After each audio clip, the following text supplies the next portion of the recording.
Do you have some tea? The more bitter, the better. It leaves the most fascinating aftertaste. I'm no fan of dango, or any other sticky sweets that make me feel like my teeth are fusing together. Keep them to yourself.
Allow me! By royal decree! You're dead!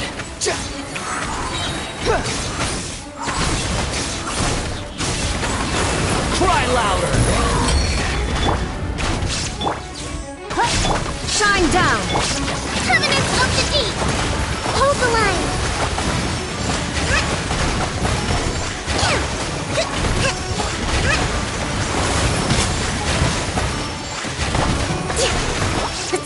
Illusion shattered! Odds revealed by... Inazuma shines eternal!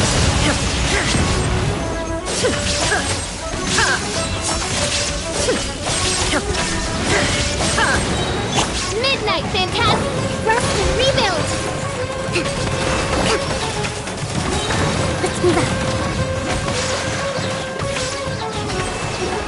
Shine down!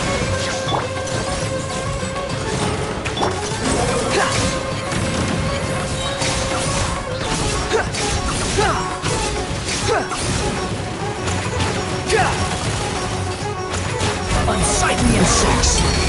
There is no escape! Taurus, bring refuge! A Brashman...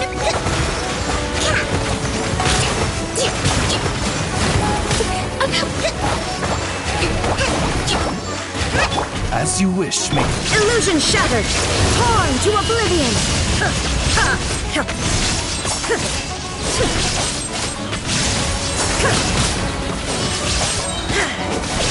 Hold the line!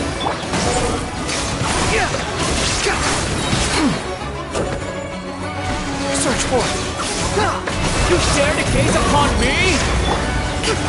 Billowing surge!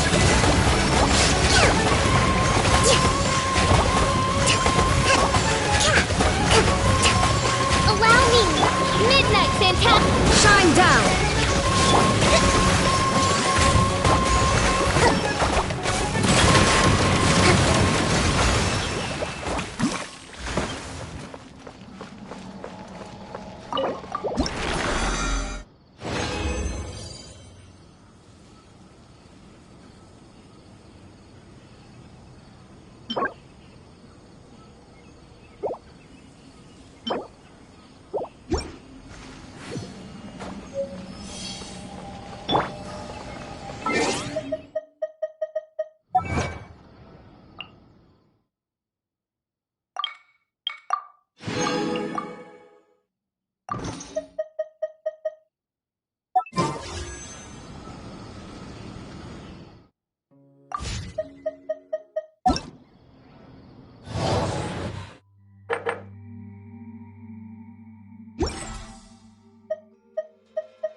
There's no need to exchange pleasantries.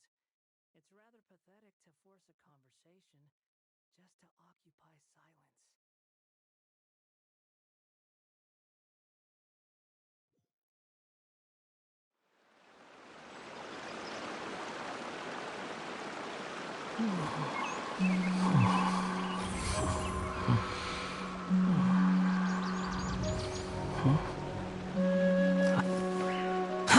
Too slow.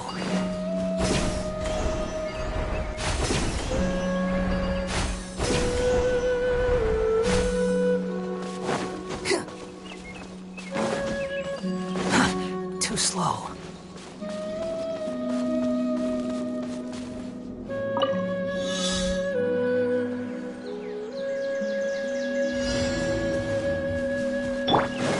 By royal decree. Hold the line.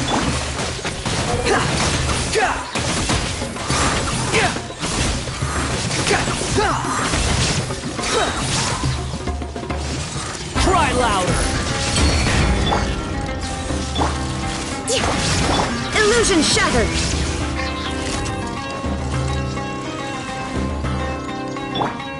Allow me. Covenant of the deep.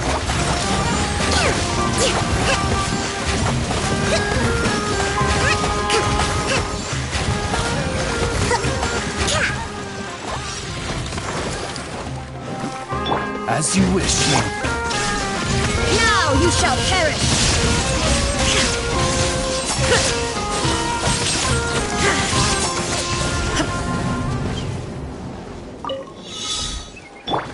Hold the line.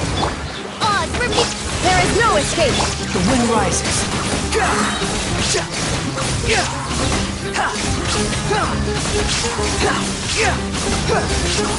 Know your place. Shine down! Midnight Phantasm. Billowing surge. Allow me.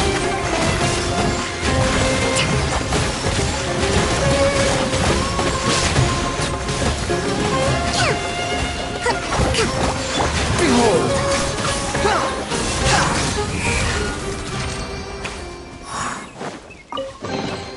Take it and have fun.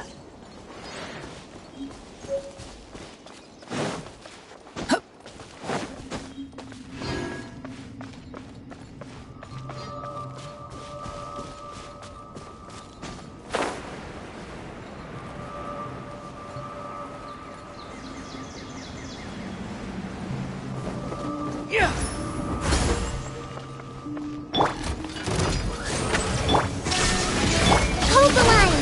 The wind rises. That's far enough.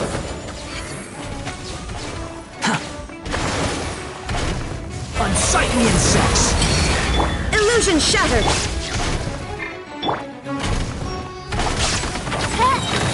Midnight Fantasy. Allow me. Torrent, bring refuge.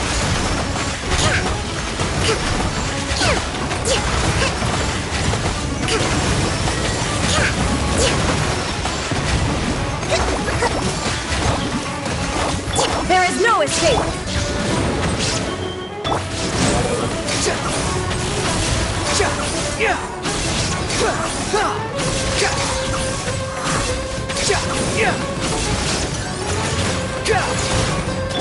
Hold the line. Let's move out. Shine down. As you wish, mein Fräulein. Illusion shattered. No rest for the wicked. Billowing surge. Allow me.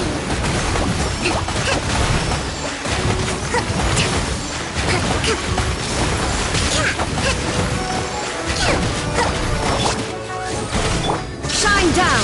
Squall and Fury. How amusing.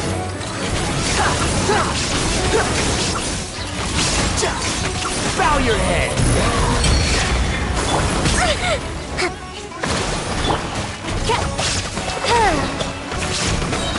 Midnight Vent.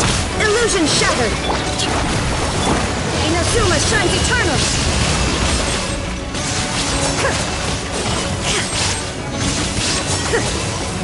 There is no escape. Hold the line. Covenants of the deep.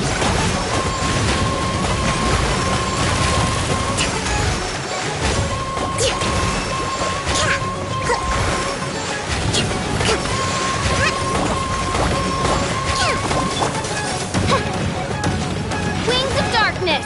Come, step. Shine down. Behold.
Unnecessary.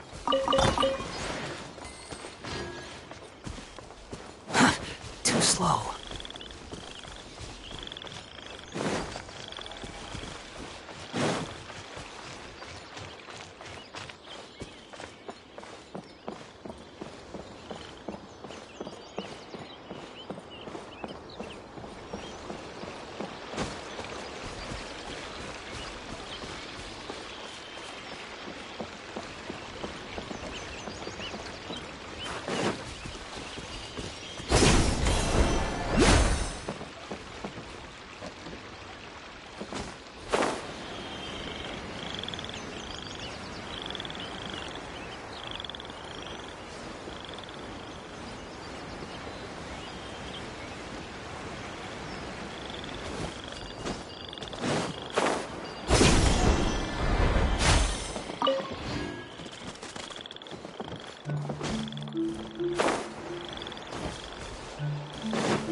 Midnight Phantasmagoria. There is no escape! Hold the line! Squall Fury.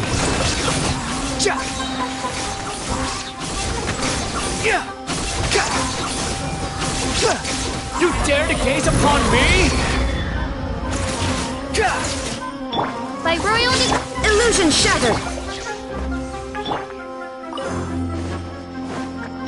I summon thee! The wind rises.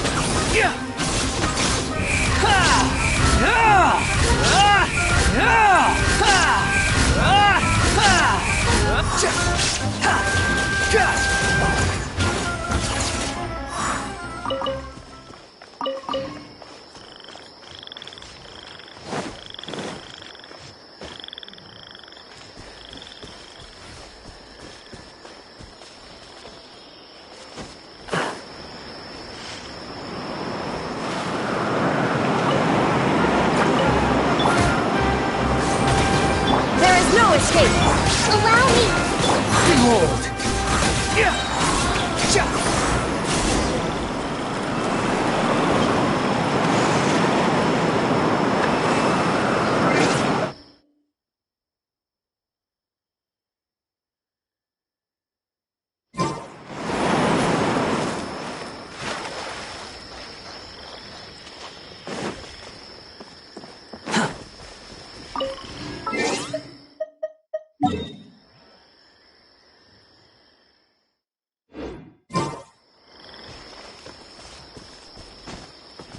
wind rises.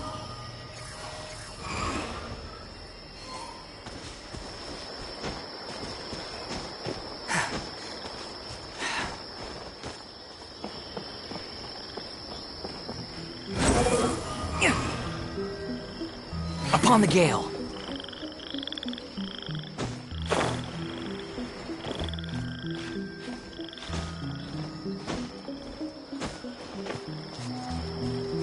Behold!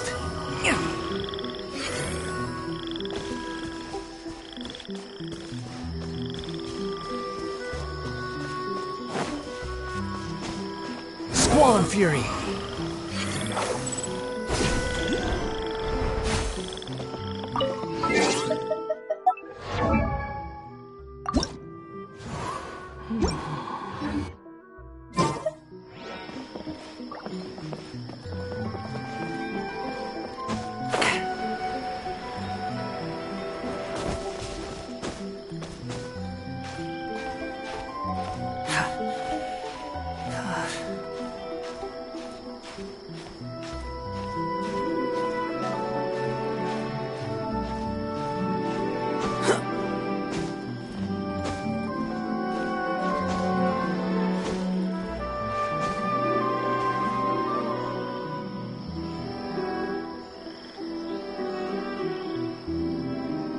The wind rises.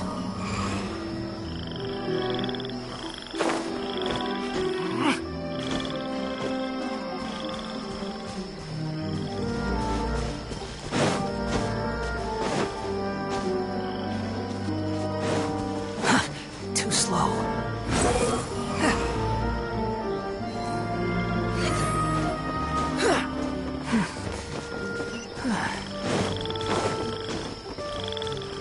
Quit following me.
Too slow.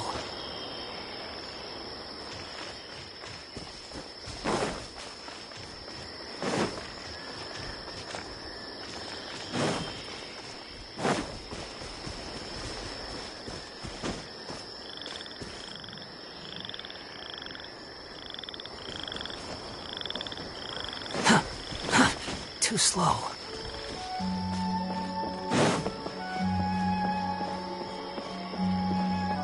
Behold!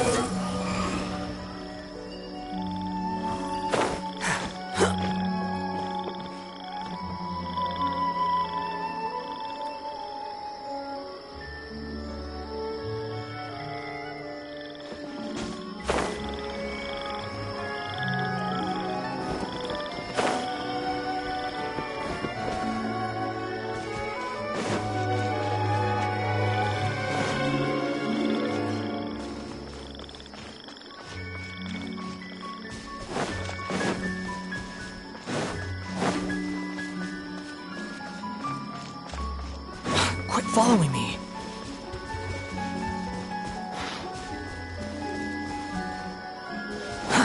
Too slow.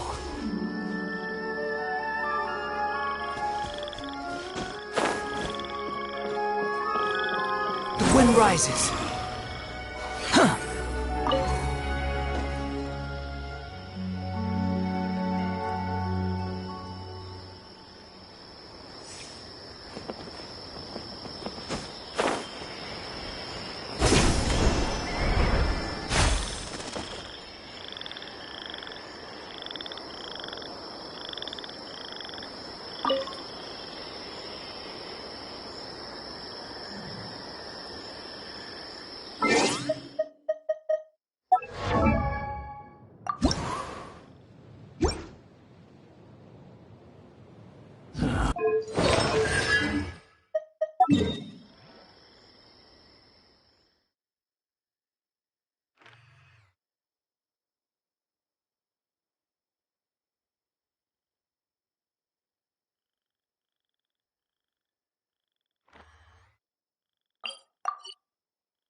problem?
Oz, reveal!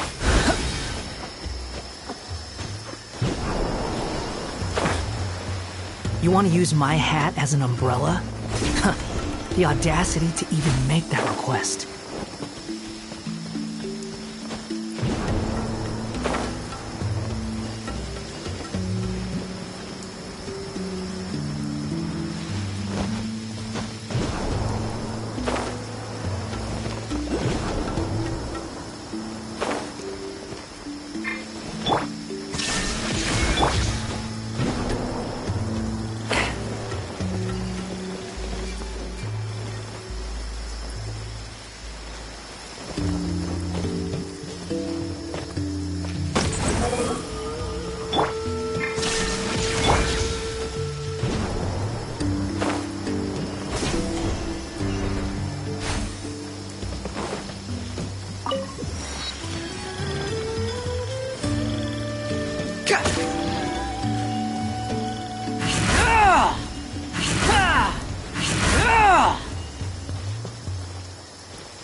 Quit following me.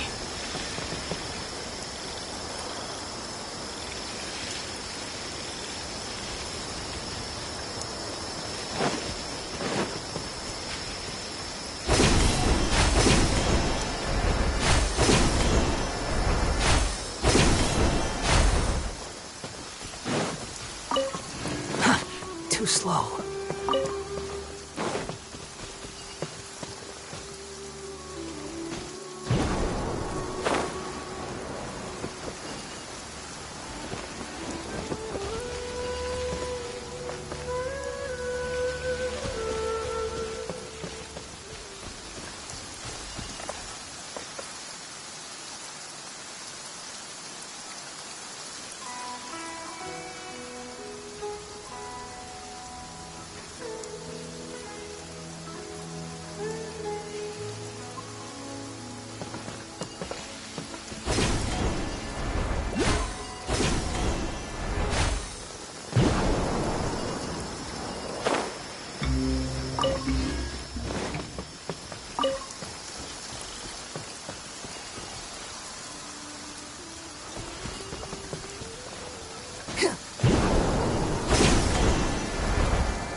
following me.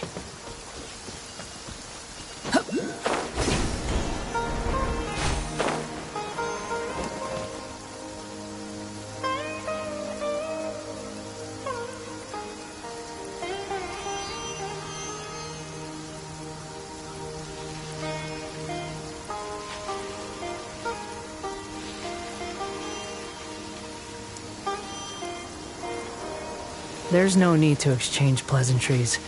It's rather pathetic to force a conversation just to occupy.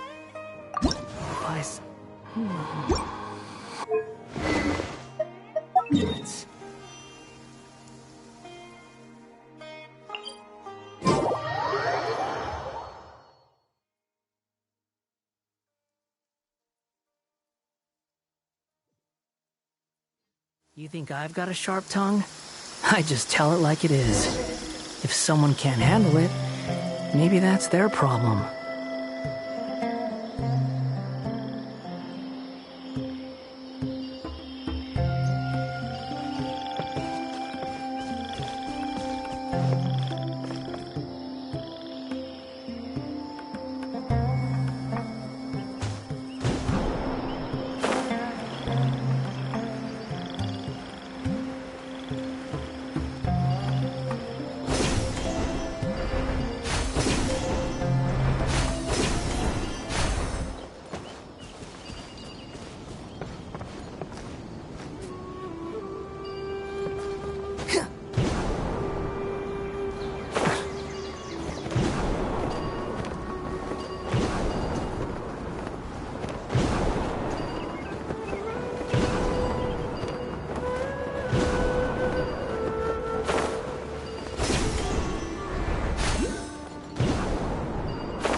Too slow.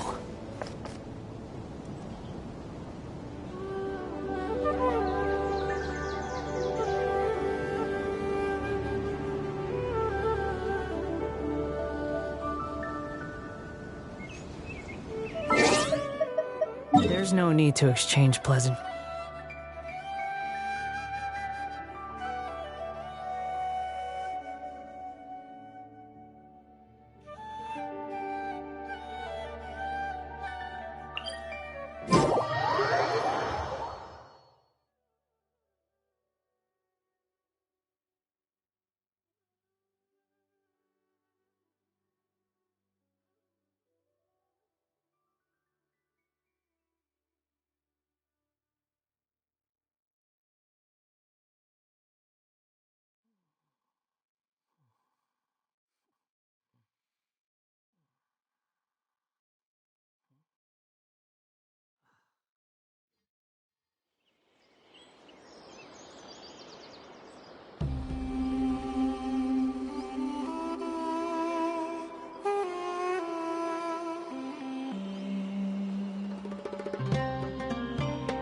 You think I've got a sharp tongue?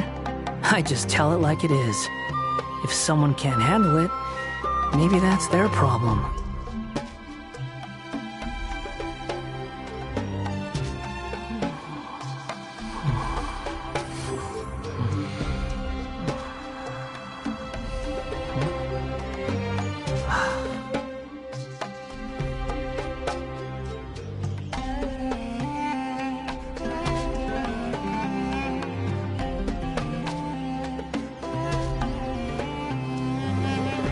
There's no need to exchange pleasantries. It's rather pathetic to force a conversation just to occupy silence.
Relax.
Parts are safe for sure.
Relax.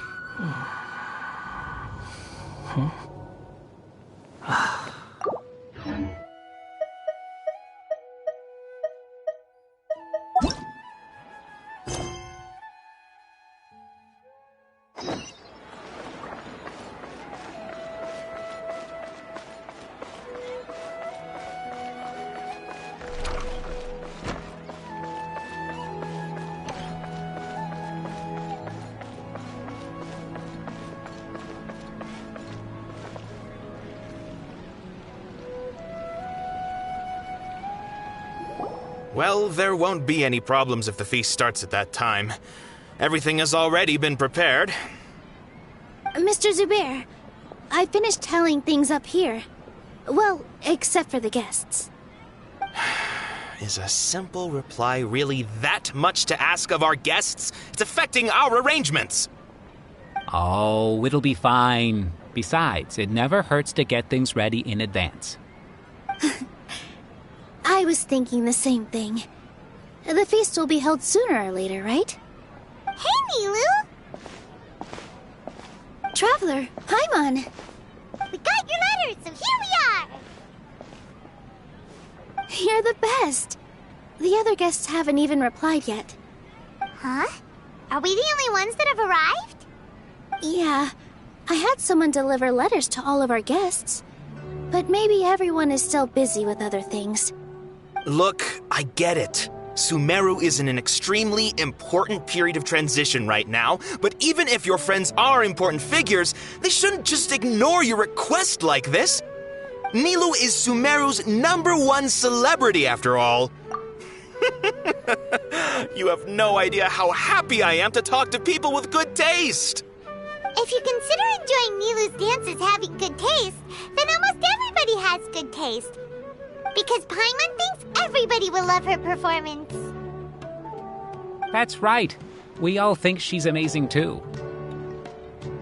Nilu is an absolute favorite among those of us who frequent the Grand Bazaar. For Outlanders, you have a great eye. Master Zubair, let's have a vote for the most outstanding audience members next time. I think these two may win. Nonsense! It is not for us to determine the value of an audience. But indeed, we could try giving gifts to people with particularly good taste. I heard there's a device in Fontaine called a camera that can record people's appearances as pictures. Such pictures would make superb gifts. Ooh, good idea. I wonder where we can find one. I don't want you giving pictures of me to everyone. I'm satisfied just being able to perform here. There's always a lot going on at the Grand Bazaar. Yeah, and that's why I love it here. Traveler and Paimon, could you help confirm if the letters were actually delivered? If for some reason they didn't receive the letters, then please tell everyone that there will be a feast here.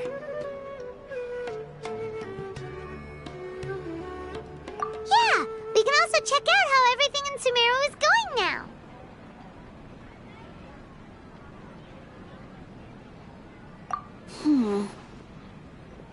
When I wrote the letters, I heard that Dia was in Port Ormos, and Alhaitham was at the Academia. As for Sino, we've only heard that he appears at the Academia from time to time. I'm not too sure about Rahman's whereabouts. My guess is that he's with Dia. As for Dunyarzad, I just hope she's feeling better. I sent her a letter, but I was afraid of disturbing her. If you have time, please ask about her for me. Okay, got it. Let's go, Traveler.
Following me.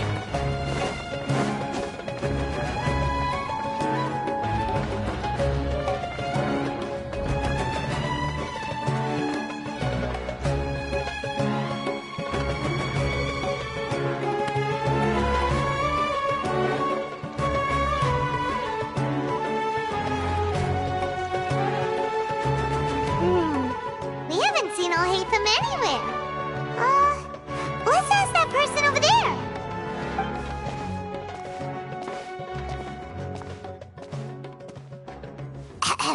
Hey there, have you seen Alhaitham around? Yes, it seems Scribe Alhaitham has gone to the House of Dana. You should be able to find him there. But you're already the second group of people I've seen looking for him today. He must be quite the busy man. Oh? Who else was looking for him? Mr. Cavey was just here asking about him. You wouldn't believe how terrible their relationship is. And now you two are here. Don't tell me everyone's here looking for gossip about the sages. No way. We're strictly here on business. Ah, I see. Sorry, I thought maybe everyone's as interested in rumors about the sages as I am.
Alhaitham should be around here somewhere, right? Oh, he's over there! But it looks like he might not have time for us. Just put down that worthless book and tell me what happened in the academia. This is not just some worthless book. Do you have any idea how difficult it is to find a physical book like this in Sumeru? It doesn't matter. It's probably just another thing that you used your authority to get your hands on anyway. Just put it aside. Listen, I came back today only to hear that the sages have disappeared. Oh, you sound surprised. I thought you would already know the inside story. Would I be here asking you if I knew? You're the scribe, not me. So just tell me what you know already. Well, I almost became a sage. Huh? Oh, don't sound too surprised now. You're the renowned Kaveh, light of the Ksharawar. Besides, as a master builder and craftsman, chances are you'll be appointed as a sage too. Why do I feel like you don't really mean it? Huh. What makes you say that? Why would you question my heartfelt sincerity? Maybe it's because you've never said anything good about me before. Yeah, well, I share a similar sentiment, and anyone who knows you as well as I do would surely do the same. Ugh, you... See? This is why I hate discussing anything with you. Your ridiculous and arrogant attitude always gets in the way. It seems that you really can't stand my personality. Ha! What was your first clue? Well, then you might as well move out of my house. Are you threatening me? Stooping to a new low, I see. Ugh, and don't change the subject. You, a sage? What a joke. The academia might as well just close tomorrow. Are they having a fight? Forget what's going on with the academia. Haven't you been busy with your construction project? Tell me, when are you going to build yourself a mansion? Don't get me started. I get angry just thinking about it. So, what great building did our master architect work on this time? Like I need to tell you. Keep your nose out of my business. No, I think we deserve to know. Where were you when Sumeru needed you most? I was in the desert for a large project, but considering Haravatat's utter ignorance of architectural and aesthetic matters, you probably wouldn't understand. Which is truly unfortunate. I can only pity the man who doesn't understand the first thing about beauty and romance. Unlike a true... Hold on, wait a second. What do you mean by when Sumeru needed me most? Well, while you were out fiddling around in the desert, many people came together to save Sumeru from a crisis. Ha! And you think I'd believe that? Look, all you really need to know is that Azar and all his accomplices have all been overthrown. Huh? What nonsense are you talking about? It's no skin off my nose if you don't believe me. It's not like my Darshan was the one trying to apply for funding from the Grand Sage. Yours, though, on the other hand... You know what? I'll ask around. I'm sure someone knows what's going on here. You're dead if I find out you're lying to me.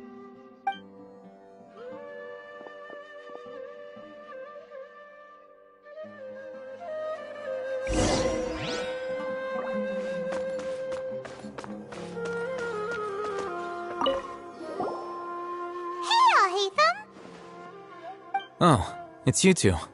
What's the matter? We're running some errands for Nilu. Have you received her letter? Letter?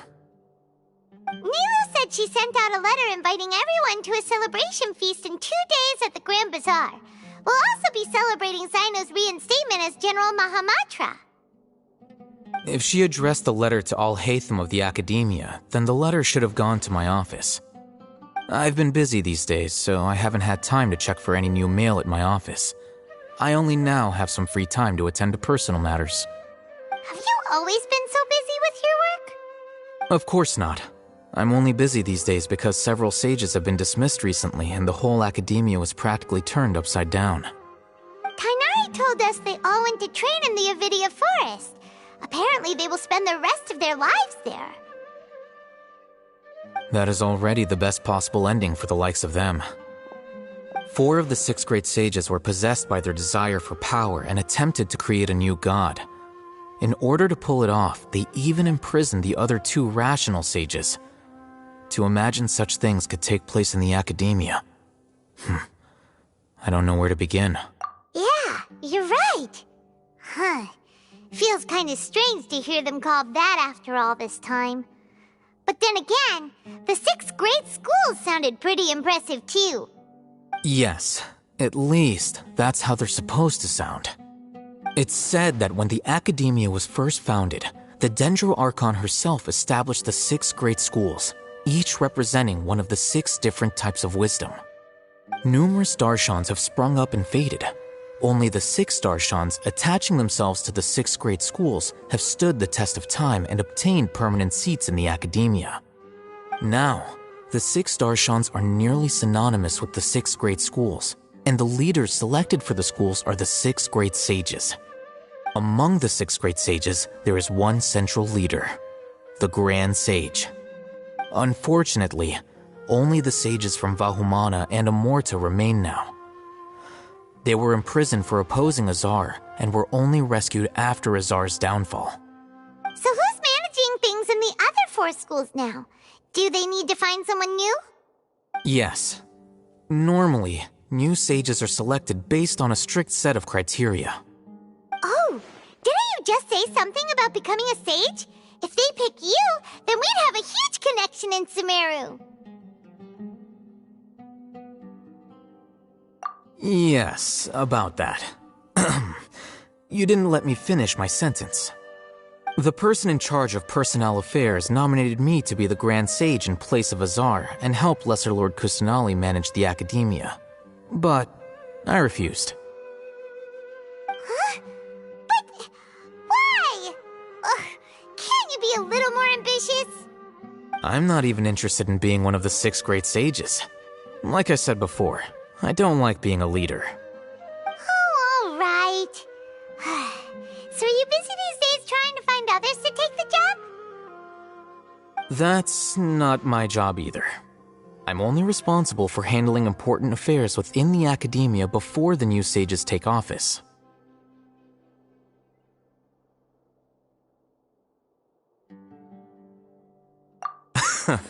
And the first thing I'll do is reject Kasharawar's application for funding. By the way, who was that other person just now? Is he your friend? Do we look like friends? Paimon doesn't know. That's why Paimon's asking. His name is Kaveh, my roommate. You could say he's the representative for Ksharawar scholars.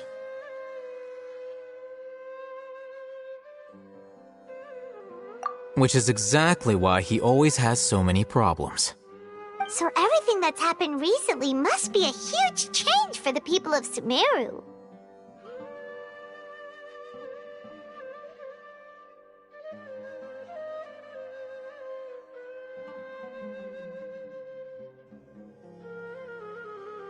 Such is the work of the Academia Scribe. Well, anyway, no matter how busy you are, since you are our planner, remember to attend the celebration feast in 2 days. All right, I'll see you there.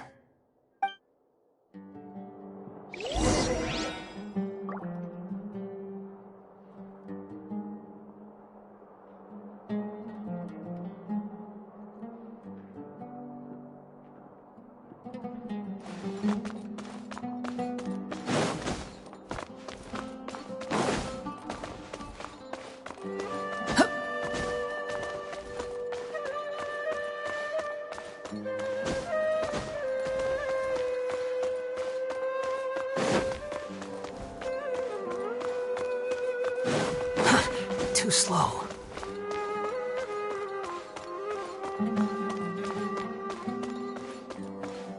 Squall and Fury! Please show me your credentials before borrowing books.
This is Port Ormos.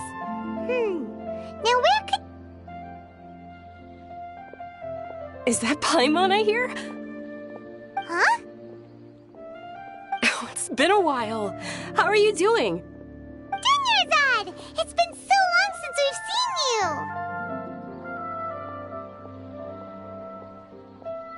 I'm doing well. I can go as far as saying I have never been happier in my entire life. I don't know if you've heard, but Elazar has completely disappeared, and all the patients have recovered. You kidding? Knowing them and the connections they've got, I'm sure they've heard about it. Yeah! That's right. My lady is feeling better now, so I'm accompanying her for a walk. Why do you still call me that, Dia? You've already informed my father of your resignation. I guess I'm just used to calling you my lady. Old habits die hard. Resignation? You mean you're quitting? Yeah, I might start losing my edge if I keep being a bodyguard for the Homayanis. You know that my parents and I are fond of you, and that we appreciate you very much. It wouldn't be a problem if you wish to continue to be our bodyguard. I'm not a woman that's easily persuaded. You should know that by now, my lady. When I took this job, I had already decided that I'd quit as soon as you recovered. It's time for me to get back out there and chase that horizon. So what are you gonna do now if you're not gonna be a bodyguard anymore? I want to take a risky job and put my body to the test again. Huh? But we literally just finished one of the most dangerous jobs ever. Are you getting bored already? I know. If I hadn't joined in that plan with you, I wouldn't have come up with this idea. I guess I still get fired up by that feeling of going all out in a fight. It made me realize that I'm still a mercenary through and through. Life is short, and I'm happy that I got to be a part of that operation. But the whole thing also made me realize that there are still many problems in Sumeru. And as a desert dweller, I'm still not completely ready to settle down on this side of the wall. Well, I remember a friend had someone bring you a message. You mean I'll hate them? I didn't expect him to still remember that. I thought he was joking. We just came from talking with Alhaitham at the Academia. Did he tell you that he suggested that I come work at the Academia? What?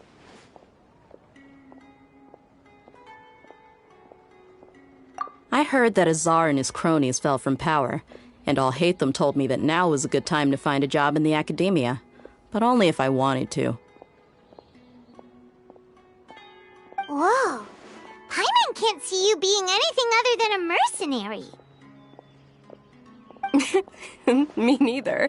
But I think Dia would look great dressed up as a scholar. Ugh, forget about it.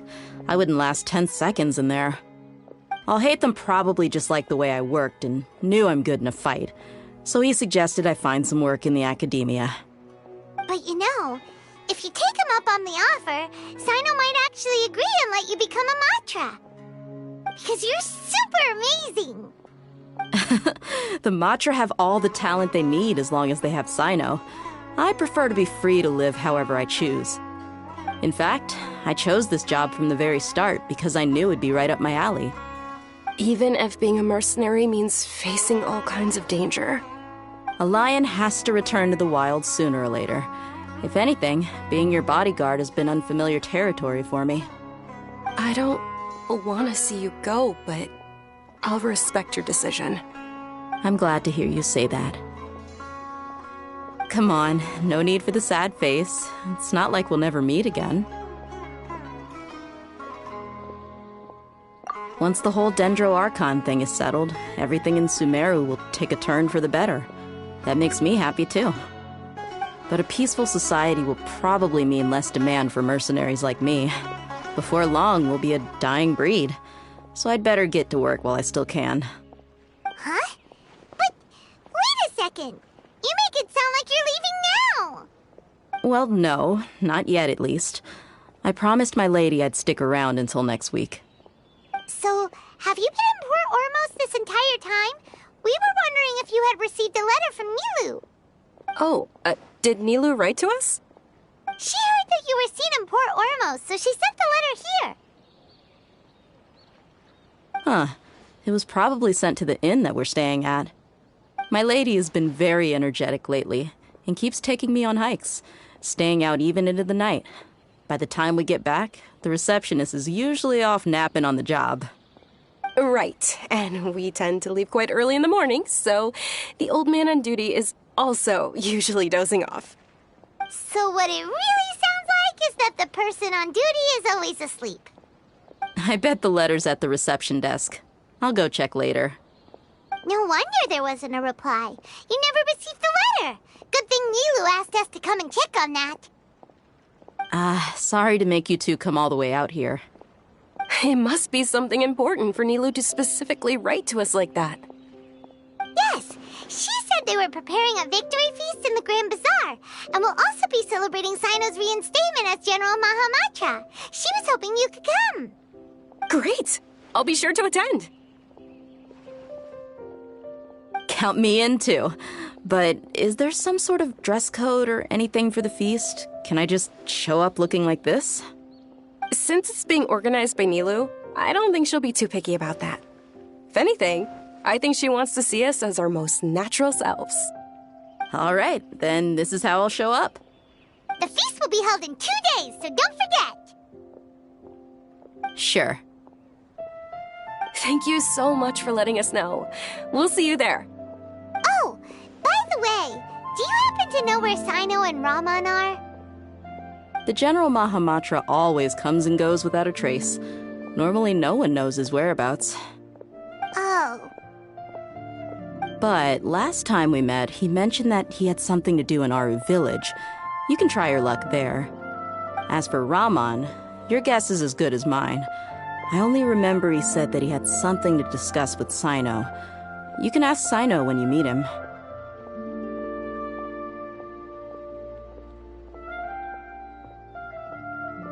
Don't mention it.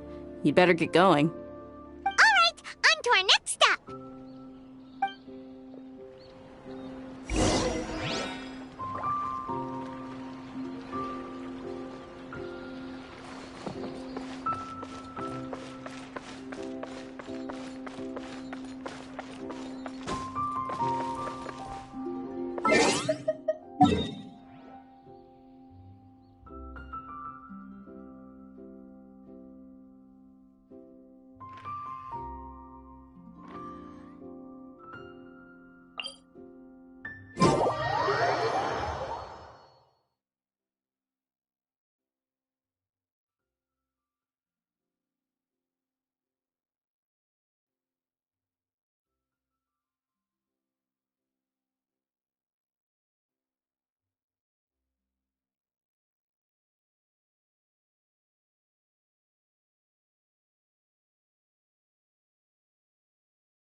Relax.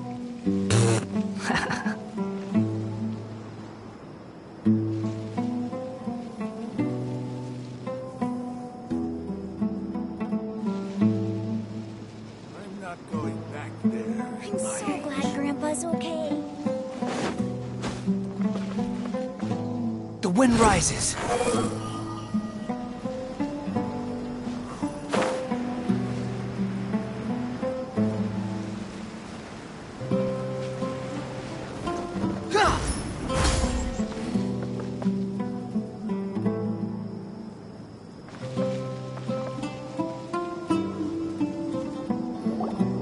It's been a while since we last visited Aru village. Ah, there's Sino.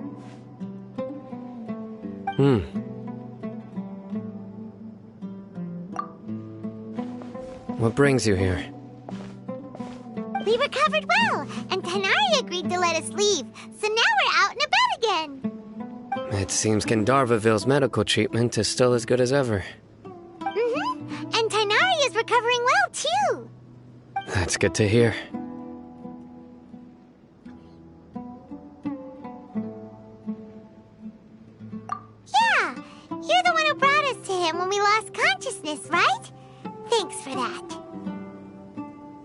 welcome. Tainari has excellent medical skills, and Kale is quite attentive. It was the best place for you.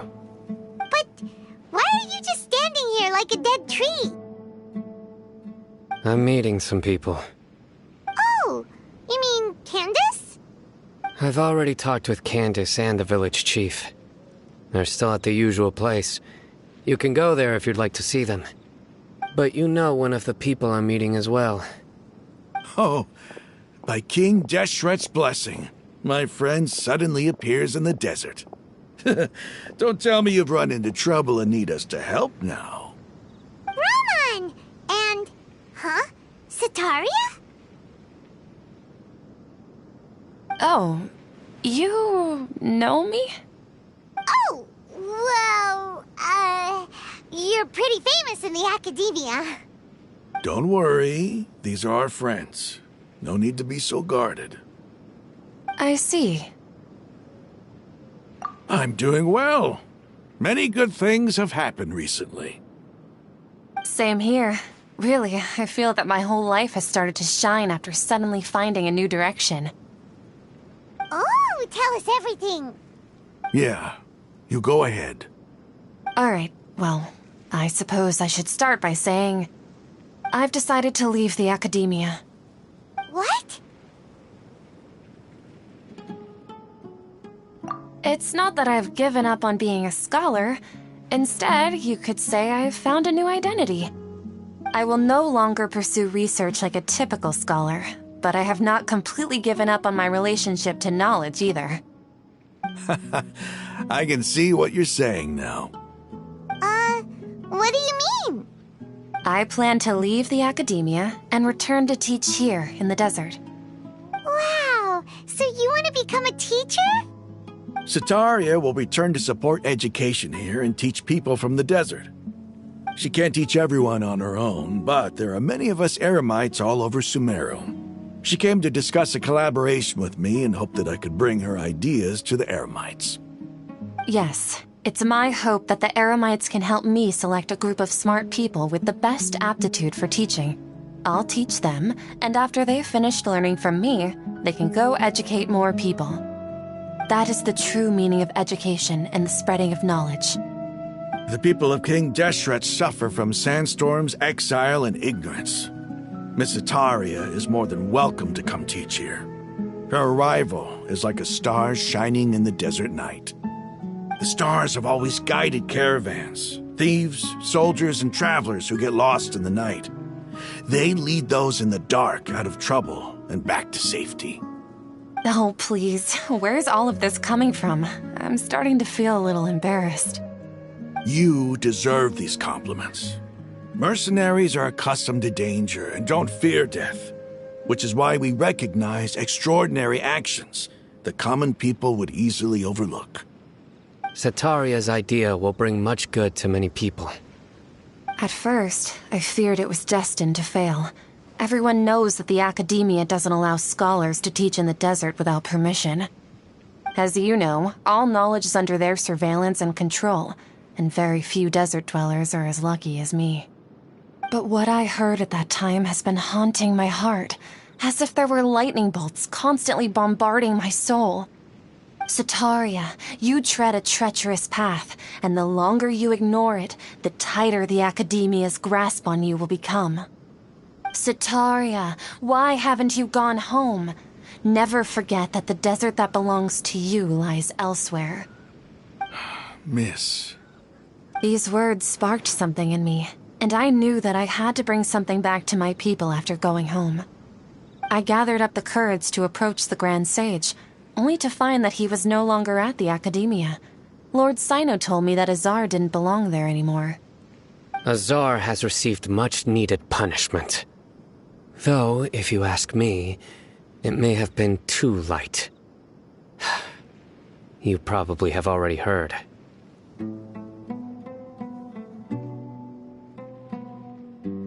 Lord Sino helped me obtain permission to leave the academia for the desert, and accompanied me here to discuss collaboration with members of the Eremites.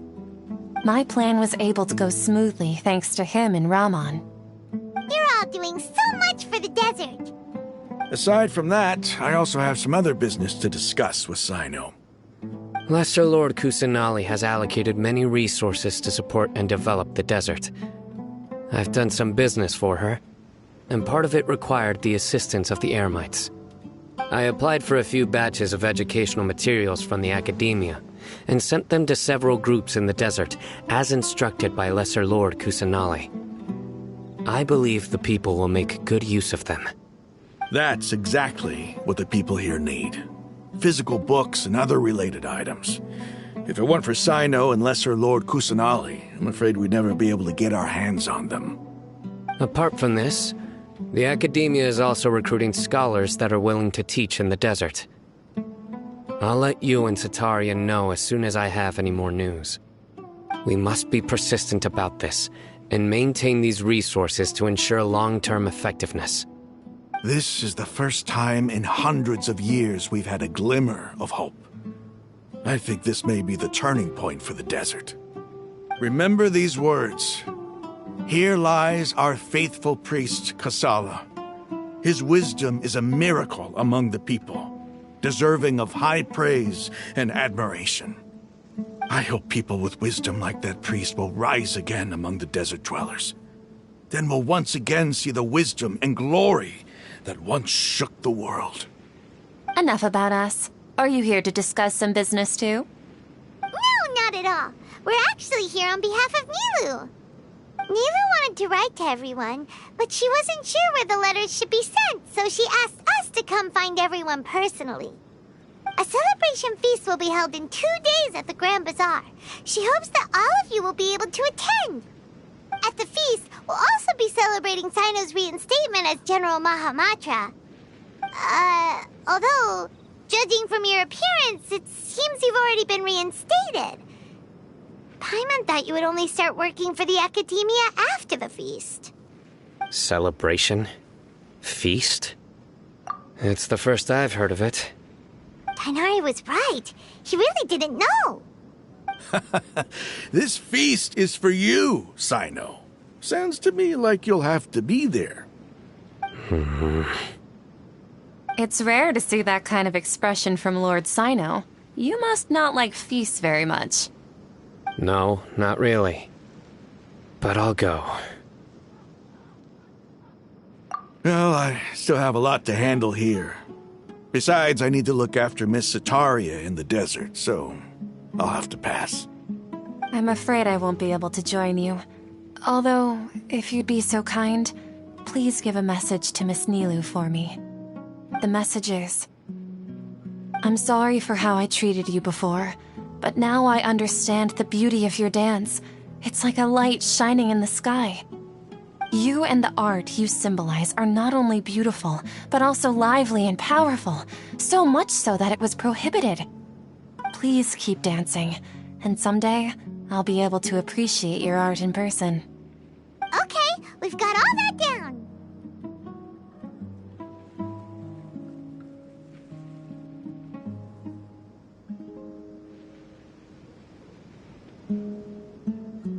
Our job here is complete as well. Oh, Sino, remember, party's in 2 days. Make sure you're there. Got it.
big day! Let's go to the Grand...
There's no such thing as pure freedom in this world.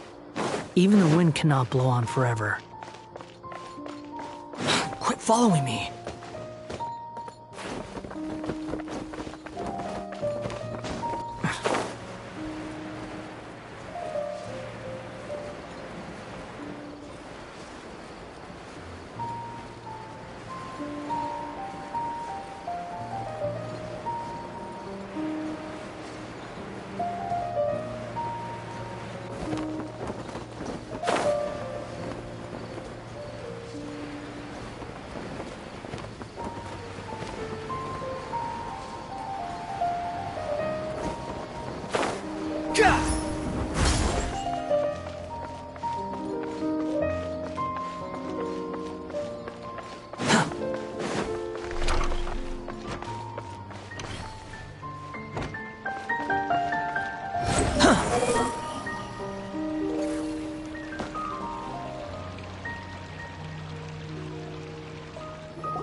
Everybody's already here!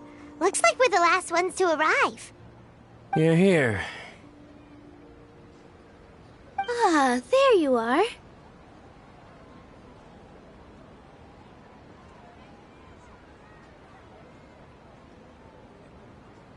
Well, look who finally decided to show up.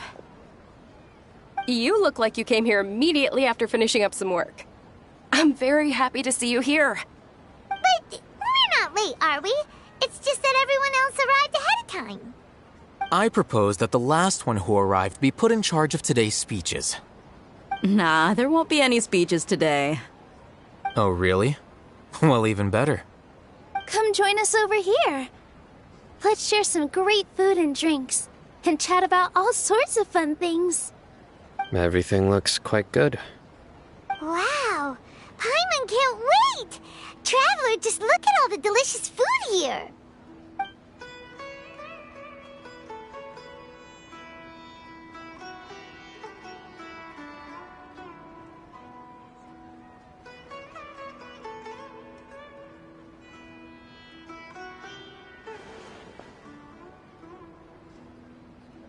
Whoa!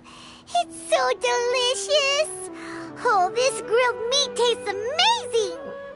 The food was specially prepared for you by everyone in the Grand Bazaar. And we have gifts that were sent by the residents of Sumeru City when they heard we were holding a feast. Everyone that came said that you saved Sumeru and wanted me to thank you all on their behalf. Ah, feels kinda nice to be seen as a hero. I could get used to this.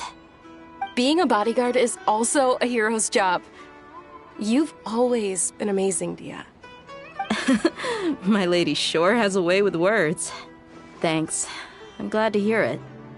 And I'm happy to meet everyone that participated in the great plan. Don't mention it. Come to think of it, we've really done something impressive together. It's unbelievable. We owe it to our abilities. And luck. Really? Why do I remember everybody thinking that luck was against us and feeling like we hardly had a chance of succeeding? That's how I remember it too. It's luck that brought us together, and it was luck that let us form a team. Then, it took even more luck for us to formulate a plan and implement it successfully. Moreover, judging from the results, everything worked out well. Yeah, everyone gave it their all when it mattered most. It was almost like a performance. We took the stage and put on our best show. Everyone played their part, and thanks to everyone's efforts, the performance was a great success. So, would you say we're good actors too? It's such a blessing that Lesser Lord Kusanali was able to return to power at the Academia. Yes, even after being abandoned and neglected so many times, she's finally returned. Uh-huh. Lesser Lord Kusanali once used all her power in a great disaster, which resulted in her losing all her wisdom and memories of the past. The Academia basically abandoned her because of it. This should be something everybody should remember. Huh? You look surprised. I didn't say anything wrong, did I? No, everything you said is correct. That's good. Something wrong? Yeah, what's with that face? You knew all of this already. Even if those two giants of the Academia are here, I still have to say it. Those sages really have some nerve. 500 years ago, Lesser Lord Kusanali used all her power for the people of Sumeru, and what did they do in return?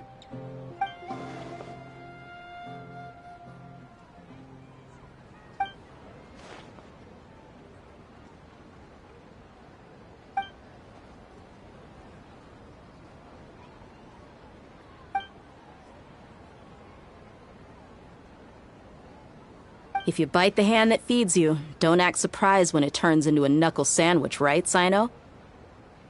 Perhaps I shouldn't say this, but their treatment of Lesser Lord Kusanali calls for a more severe punishment. You could simply tell Lesser Lord Kusanali that you wish to have Azar and his accomplices severely punished. I respect our deity's decision, and won't interfere in any way. While we're on this topic, why didn't you accept the Academia's invitation to become the Grand Sage? Are you trying to say that I'm fit to be a sage? Not at all. But every person handling the selection process has said that you are the most suitable candidate to lead the Academia right now. Why? Because he dethroned Azar from power? Could you try to put it another way? This is a good thing, yet you're making it sound like I overthrew Azar for my own personal gain. But seriously, though, I always wondered if you had some personal motives behind it. I did have my own motive, but it had nothing to do with being a sage. If the rules of our nation were suddenly cast by the wayside, then it wouldn't be long until chaos ensued. I had no intention of letting their dreams disrupt my life. By that, you mean your life working as the Academia's scribe? Precisely. Wait, is that all? So, that's the only reason why you joined us and came up with all those plans? It's reason enough. You've certainly got quite the personality. You flatter me. All right then. How about you? You've already resumed work as the General Mahamatra, right? That's right. Will you be happy with that life? It's not about being happy. There are merely a lot of things that I must do. Even so, keep your spirits up and try to be happy, okay? And try to smile more every day, just like I'm doing now. Thank you. I'll keep that in mind.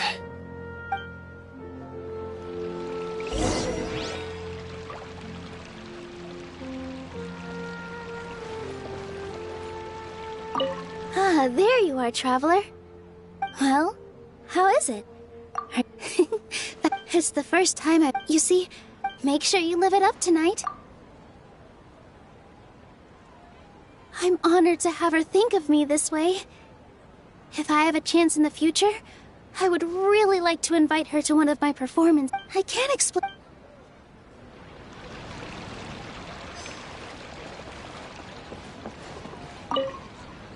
The atmosphere here is good.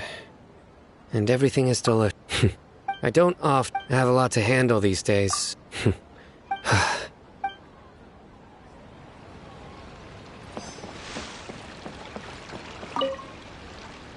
I seldom participate in such lively gatherings.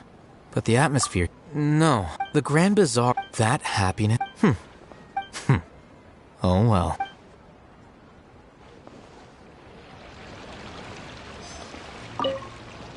My lady. Yes, what an amazing... You said it.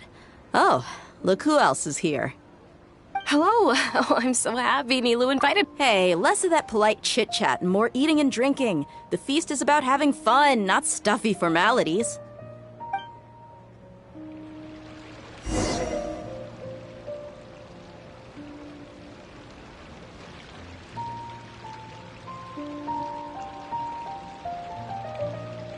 Hey, what's wrong? Your head is starting to droop. Hey, you can't just fall asleep here. Paimon will go find something delicious for you to eat. You'll wake up once you've put something yummy in your tummy. Of course, just wait.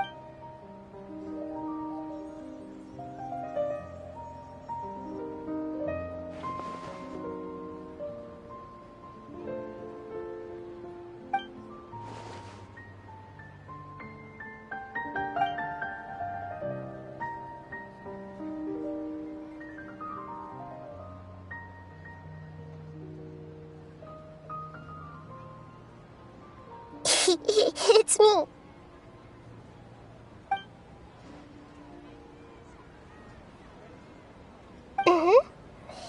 You may blame me for being a bit too self-indulgent.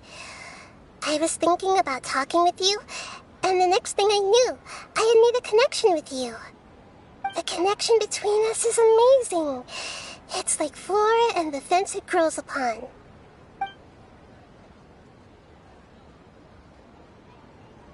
I heard there's an amazing celebration feast today at the Grand Bazaar. I wanted to have a look for myself, so I snuck in. Lately, I've been so busy dealing with all the fallout from recent events, so I really haven't had any free time. Although you've already helped me with a lot, there's still one more thing I hope you can help me with.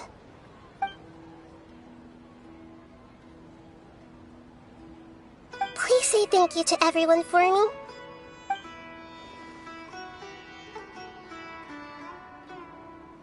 Oh, is it not convenient for you to do that for me?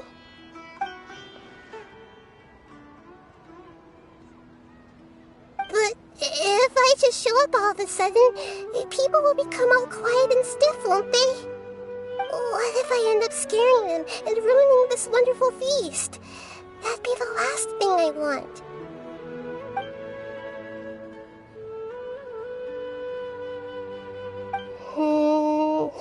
Let me think about it. Okay.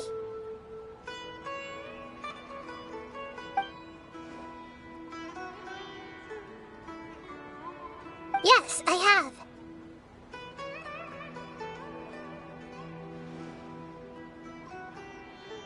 You said I should go thank everyone as myself, right? So... I've decided to borrow your body for the time being. Please don't blame me. The flora also climbs up to the fence to get closer to the sky.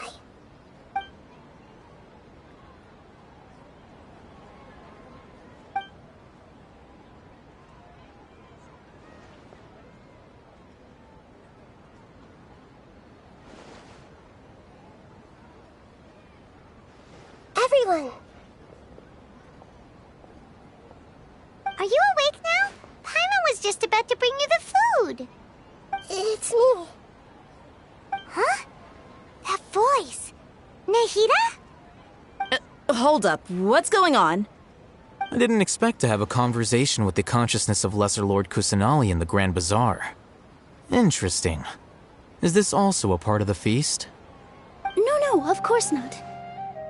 Are you Lesser Lord Kusanali? Hello, Nilu. You know who I am? Yes, I already know every one of you. Nilu, Alhaitham, Sino, Dia, Paimon, and Dunyarzad.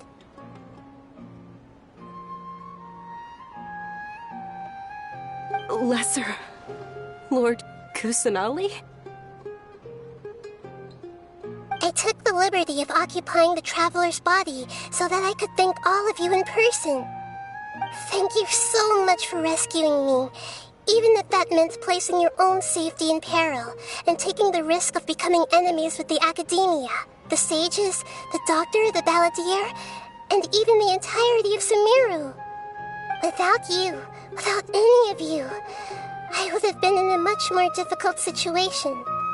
Had you not helped me to resolve the crisis, not only I, but Sumeru and even the entirety of Tevat would have suffered great misfortune. People refer to you as the heroes who managed to rescue a god.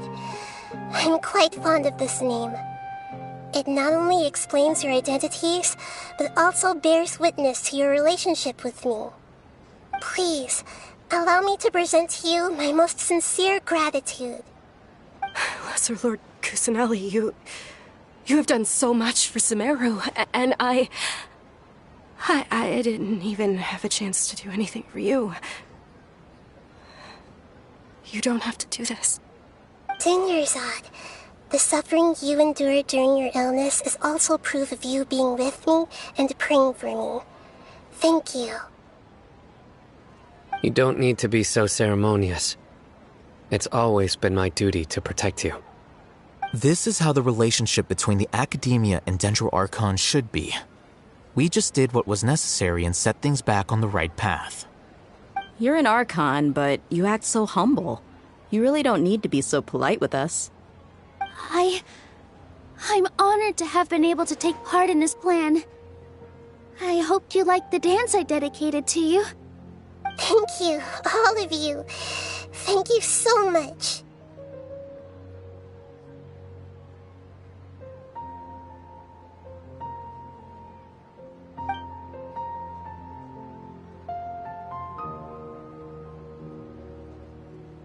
Yeah.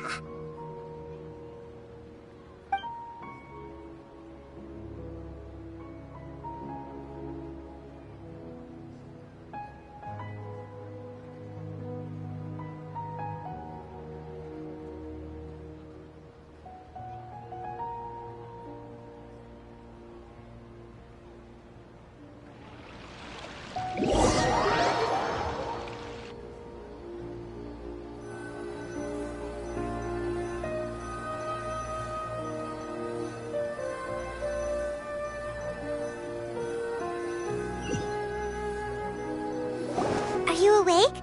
Did you rest well? After Nahida left, you ate a lot of food. You've become a glutton. That just means you still have a lot to learn from Master Paimon, the Sage of Gluttony. Alright, since you're awake now, should we go and have a chat with Nahida? She should be in the Academia right about now. If you have any questions, now's your chance to ask.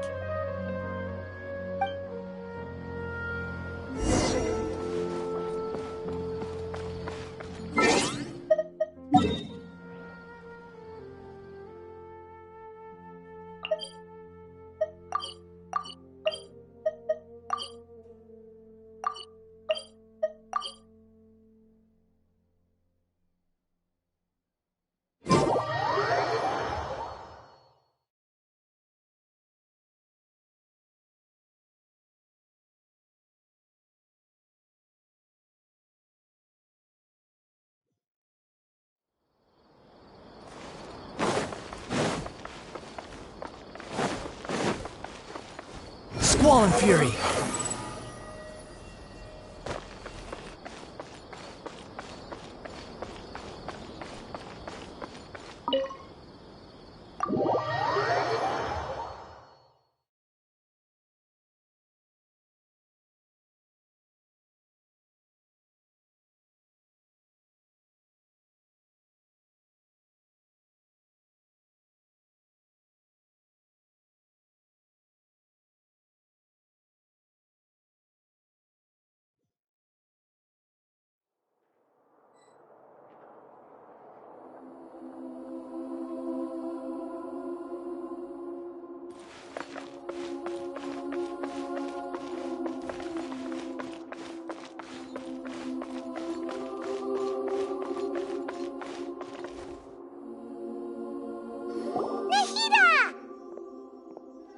Traveler and Paimon.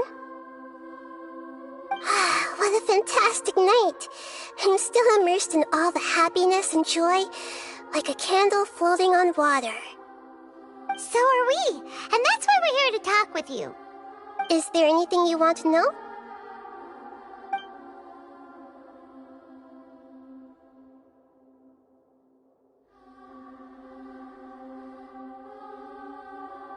Is that where you're headed next? Fontaine, the nation of justice? As far as I know, that nation operates in the judicial system. Does their Archon personally judge people? No, there's a Chief Justice in Fontaine. Generally speaking, the Hydra Archon, Focalor, won't preside over individual trials. However, even then, Focalor will still make herself present at just about every trial. It seems that she just likes to immerse herself in that sort of atmosphere. As Archon, she still reserves the right to influence the final verdict. Anyway, let's just say she's got, a very unique personality.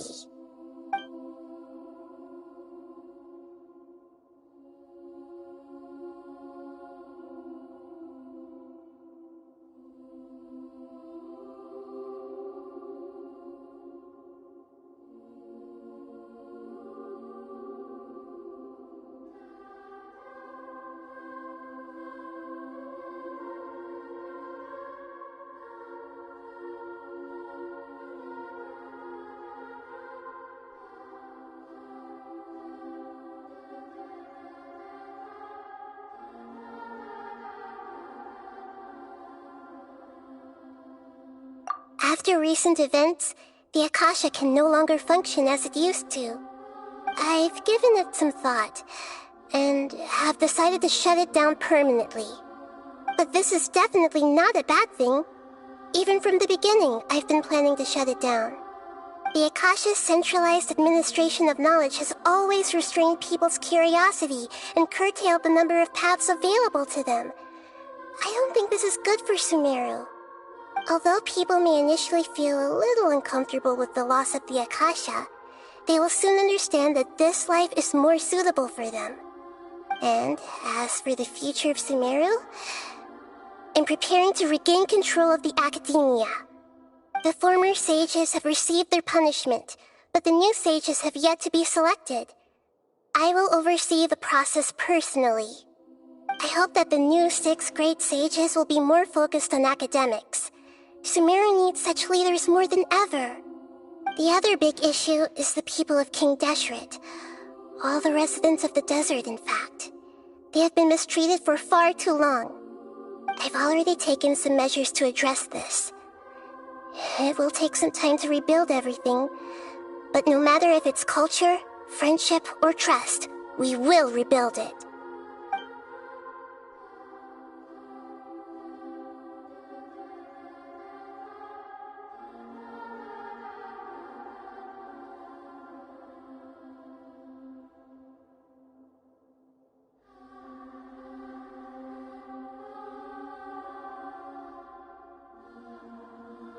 You mean, what happened after the doctor put you to sleep? Not exactly. The top-ranked Fatui Harbingers, up to number 3, possess power comparable to that of gods. I was no match for him in that kind of situation. However, in spite of the bad situation, I still managed to make a fair deal with the doctor.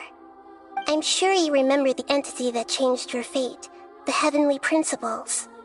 In fact, the Heavenly Principles has been quiet since the Conria disaster 500 years ago. I used this point as leverage against the doctor.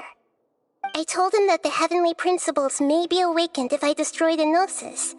Although it's just a bluff, he still fell for it.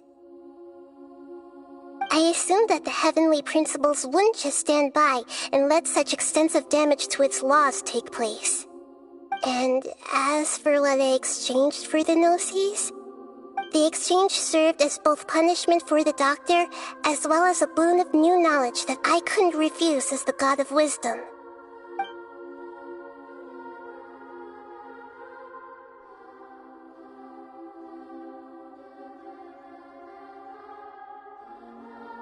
He's still in a coma. I've hidden him like how one would hide a feather. I know you have many misgivings about him, but as someone who had become a god, he has retained a number of very useful features. Don't worry, I'll keep an eye on him and make sure he doesn't do any evil. In addition, there are still some mysteries left in him. Some things may be very clear from my perspective, but he is still yet to understand them himself. His future will be determined by fate.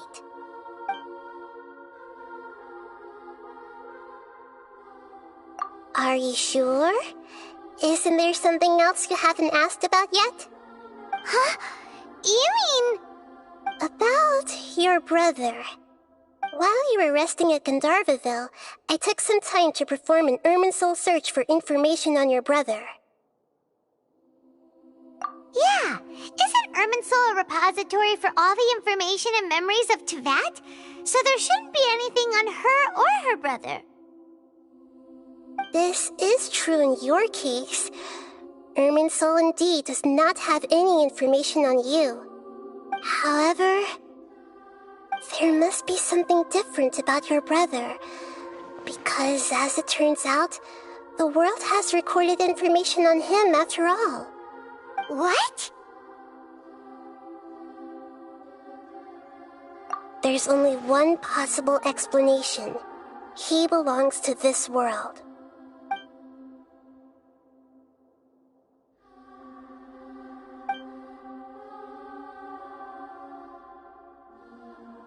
But nothing about this makes any sense! Wasn't this your first trip to Teyvat?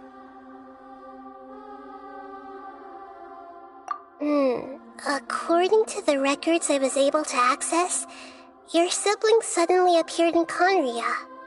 After the Conria disaster, he began his journey through the 7 nations of Teyvat. But just as his journey was about to reach its conclusion, the Irminsul records on him suddenly become fuzzy. What do you mean, fuzzy? Did something happen to him? All I know for sure is that somebody, for reasons only they can know, is deliberately obfuscating his fate. And whoever it is, if they can do that, who knows what else they're capable of. But even that wouldn't explain how he somehow comes from this world. Something else I noticed was that according to these records, the Fatui have not classified your sibling as one of the Descenders. What's a Descender? Paimon's never heard of it. Look, I'm sure you must be curious about the information I received from the Fatui in return for my gnosis, right? A very important part of the intel was about this world's Descenders. External beings, ones that don't belong to this world.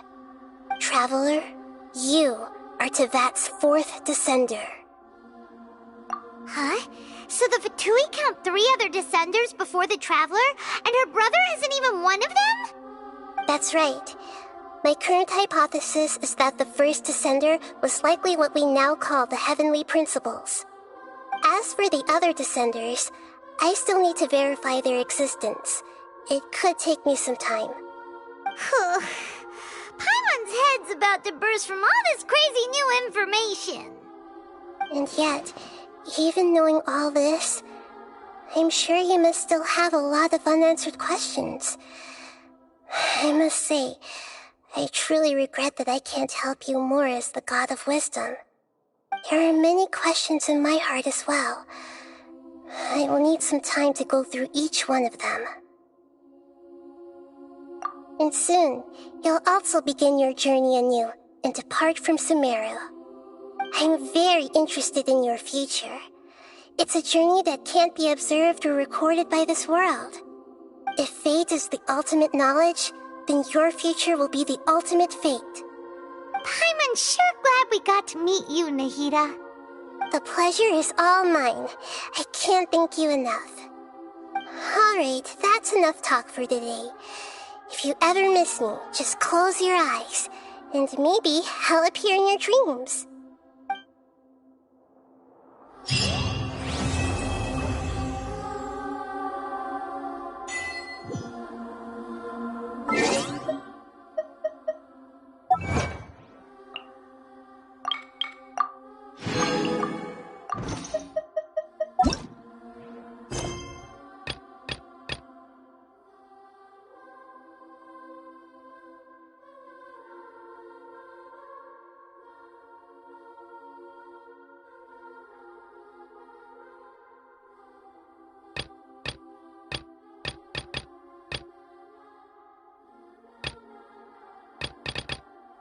There's no need.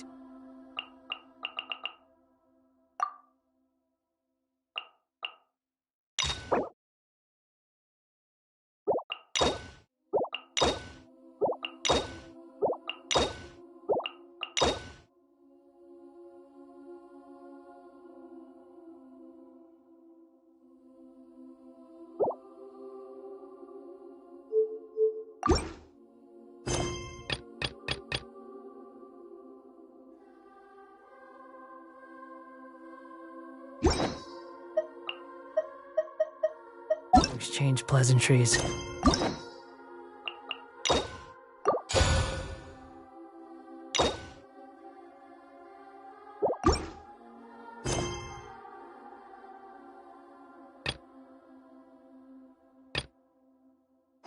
It's rather pathetic to force a conversation. Just to...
Quit following me!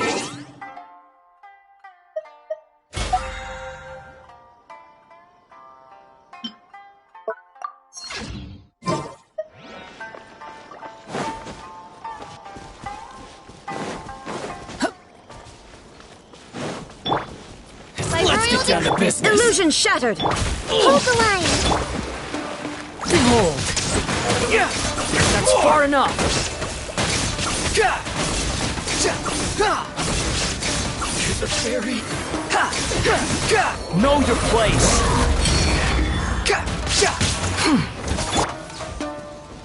Wings guard! Say no more! Rest and rebuild!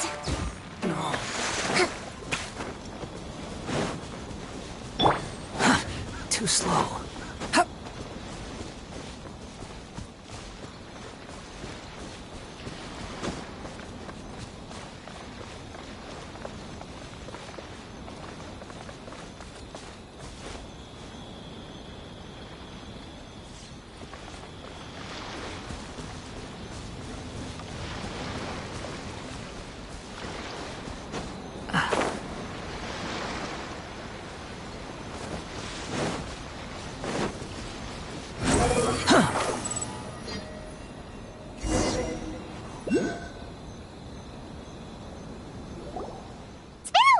Since we first set foot on Inazuma. So many things have happened since then. Yeah, we've definitely made some progress on our journey. So, where should we go today? Huh? What's up?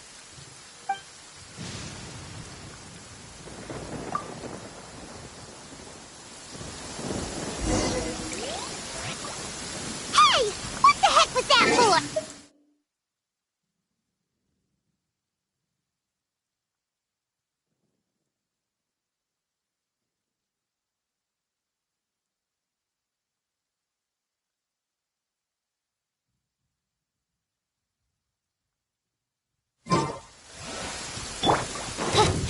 Oz revealed! Doesn't want to talk, huh? Alright, let's convince him to calm down a little!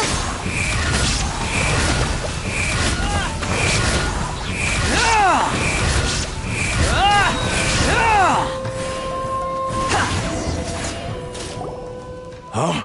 So you don't have a vision after all? Seems like I've mistaken you for someone else. At the very least, you should make sure you've got the right person before you go attacking them. No, wait. Even when you've got the right person, you shouldn't go attacking them out of the blue. It's dangerous. Have you ever met someone by the name of Kaedahara Kazuha? He carries a sword just like you. I've also heard that he possesses an animal vision. That's none of your business. Never mind. You don't look like you know anything anyway. I'm wasting my time. What the heck is this guy's problem? Coming around here, waving that weird sword in our faces, and he didn't even apologize. Seems like a real nutcase. Well, one thing's for sure. No way are we telling him anything about Kazuha. Hey! Don't be mean! I'm on smart lots of the time! Anyway, just to be on the safe side, we should go find Kazuha right away and tell him to watch his back. Oh? What kind of hunch? A special connection? You mean beyond already knowing each other?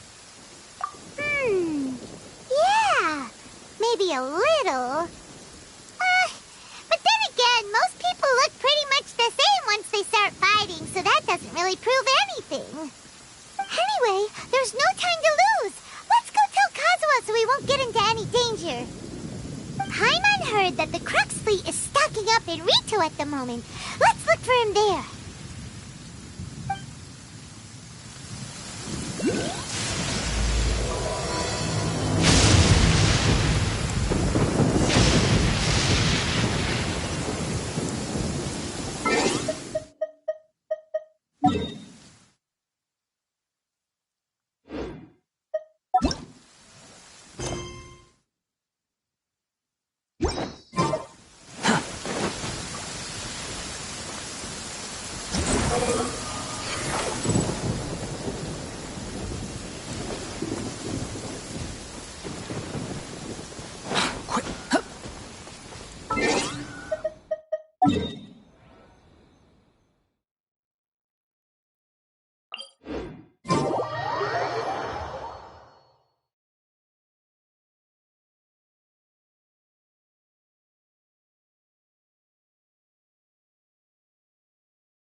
You think I've got a sharp tongue? I just tell it like it is. If someone can't handle it, maybe that's their problem. Search for it!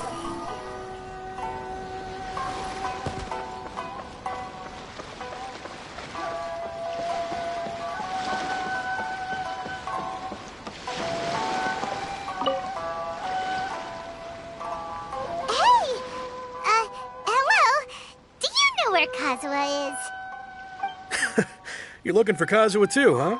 Guess he must have done something impressive after all. Well, we took the small vessels into Rito on a routine supply run, only this time, as soon as we entered the harbor, we ran into a huge crowd of Inazumans, all of them wanting to know about Kazuha. If it's because of that battle on Nizuchi Beach, Captain Beto had a great run there too, but I don't see her getting this kind of attention. Kazuha keeps to himself most of the time. In fact, there are times when he doesn't even listen to the captain, but she just laughs it off.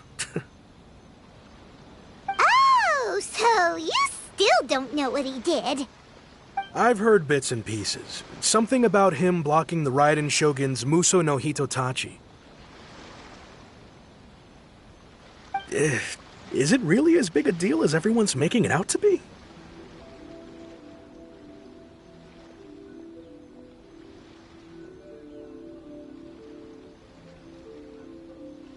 Really? Wow. When you put it like that, it all makes sense. In that case, his newfound stardom is well deserved. He was called away earlier by some people from the Tenryou Commission. They said they had something important to discuss with him.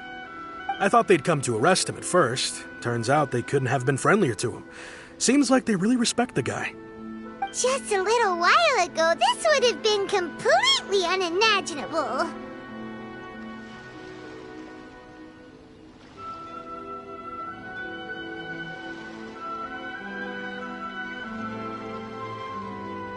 Thank you! Guess we'll go pay a visit to the Tenryou Commission. All right then. I'll just stay here and carry on trying to fend off the crowd.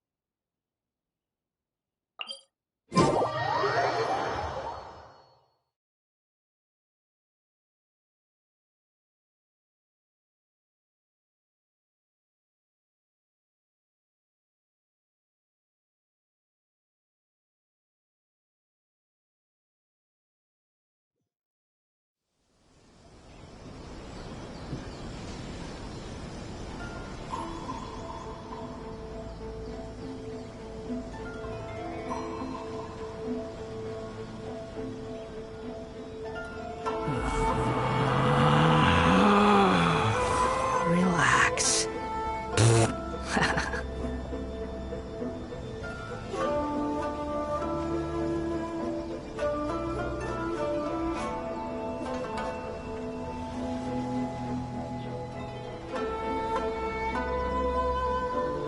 There's no need to exchange pleasantries.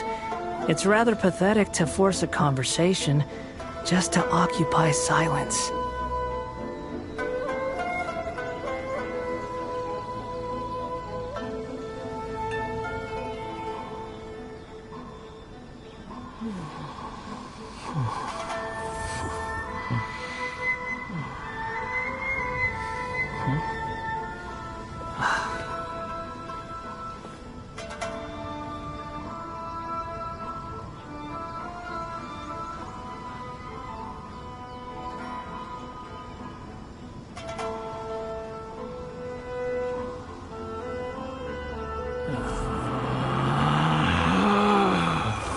Relax.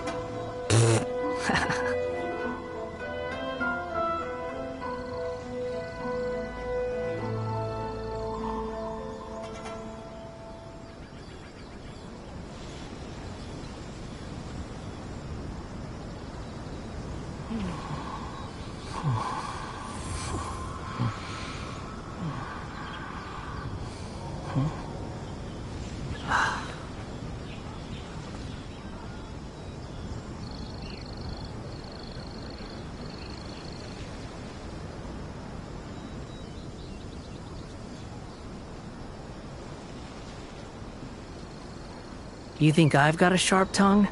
I just tell it like it is. If someone can't handle it, maybe that's their problem.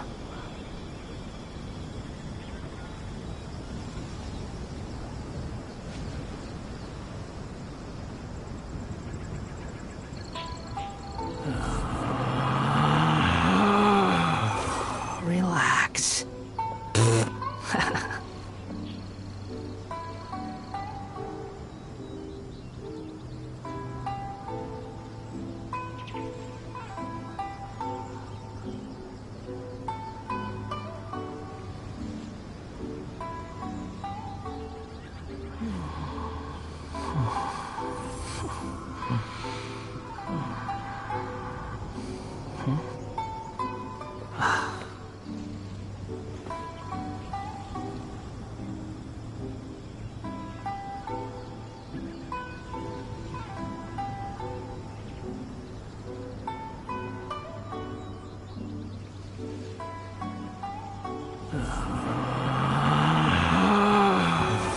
Relax.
too slow.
Oh?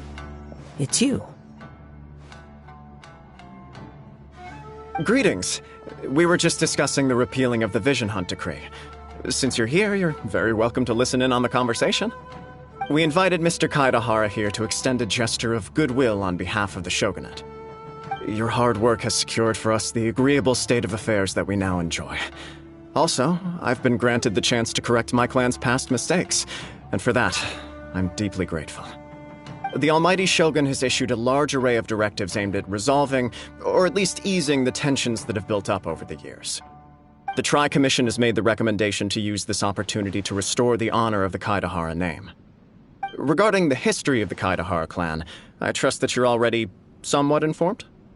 In short, there was once a group of select bladesmiths who served the Shogun directly, responsible for upholding and further developing the traditional blade forging arts of the Almighty Shogun. The Kaidahara clan belonged to this class. But there came a time when some of these bladesmiths revolted and fled to Snezhnaya. Both the Kaidahara and Kamisato clans were held accountable for lax oversight and entered a period of great turmoil. We later learned that the whole misadventure had been secretly orchestrated by the Fatui. Attributing all of the blame to the Kamisato and Kaidahara clans was neither proper nor just.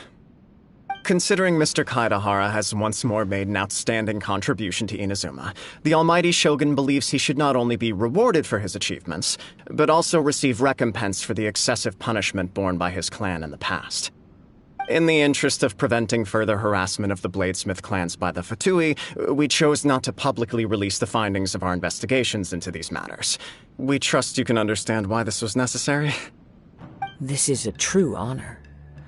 I am delighted to be in a position to receive the goodwill of the Almighty Shogun and the Shogunate at large. However, would I be correct to assume that this magnanimous gesture does not come without some strings attached? I can assure you that nothing could be further from the truth. We seek only to correct a past injustice.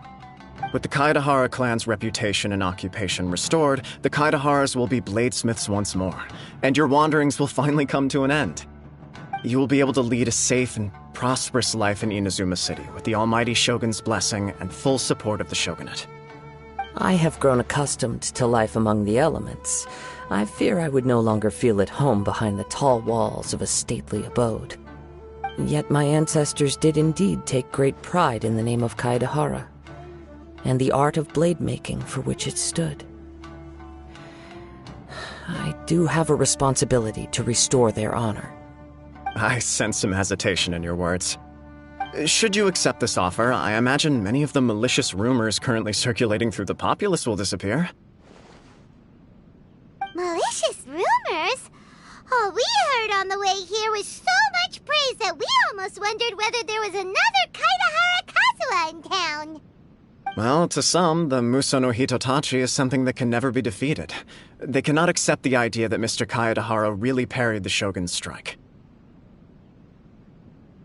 Also, eyewitnesses saw him using the power of Electro in addition to that of Animo. As a result, the falsehood that Kaidahara Kazuha was using a delusion began to spread. What? But that doesn't make sense. Using a delusion turns you old and frail, and Kazuha still looks fine. That is correct. However, to some people, the idea of a single person wielding two elements at once is a more inconceivable notion still. This is just one of many similar rumors. I am very uncomfortable with being the subject of public discussion, no matter whether it brings suspicion or stardom my way. But perhaps if the shogunate is willing to publicly support me, this situation will blow over more quickly. This is precisely why I encourage you to give our offer some serious thought. It stands to benefit all of us. Please allow me some time to consider. In fact, let us put this discussion on hold for the moment. Well then, what brings the two of you here? Yikes! We nearly forgot about the most important thing! Why would such a dangerous individual be looking for me? No, this puzzles me as much as it does you. My fighting forms were taught to me by my family, based on techniques originally developed for blade testing. We undergo rigorous training to standardize every motion the blade is put through, so that each can be fairly assessed for quality. Over time, these techniques came to form something of a Kaidahara sword art, focused on blade testing, but with a full repertoire of combat forms. Those forms are quite different from the more practical ones typically used by samurai in battle. So it's hard to imagine that the similarity you speak of was coincidence alone. All the more reason to watch your back! This guy was a serious nutcase. Indeed. He sounds highly aggressive. Anyone he targets is at risk of serious injury, or worse. In that case, I will send some men out immediately to search for him. Thank you. I must say I am now very curious about this matter, and I will also need some time to consider your offer. I will first join the Traveler in investigating the one who attacked her, then give you a conclusive answer upon my return. Very well. Please stay safe. Come on. Let's go and track down your aggressor. The detective agency knows the most about what goes on in town.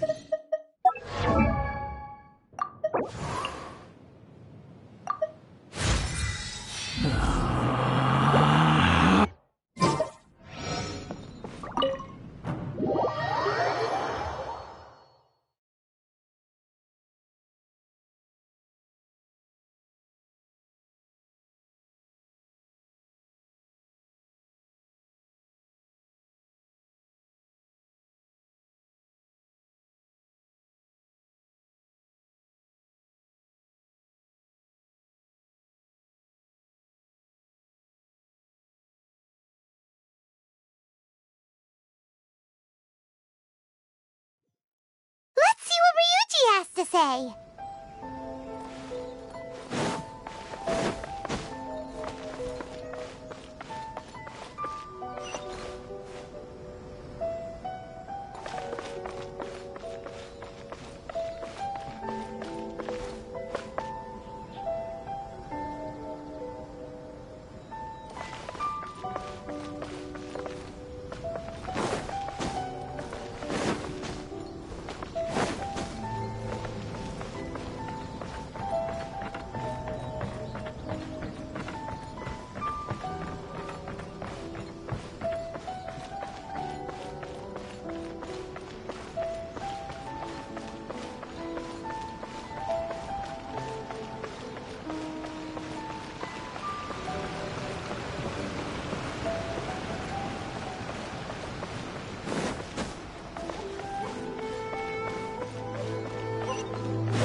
A quick question.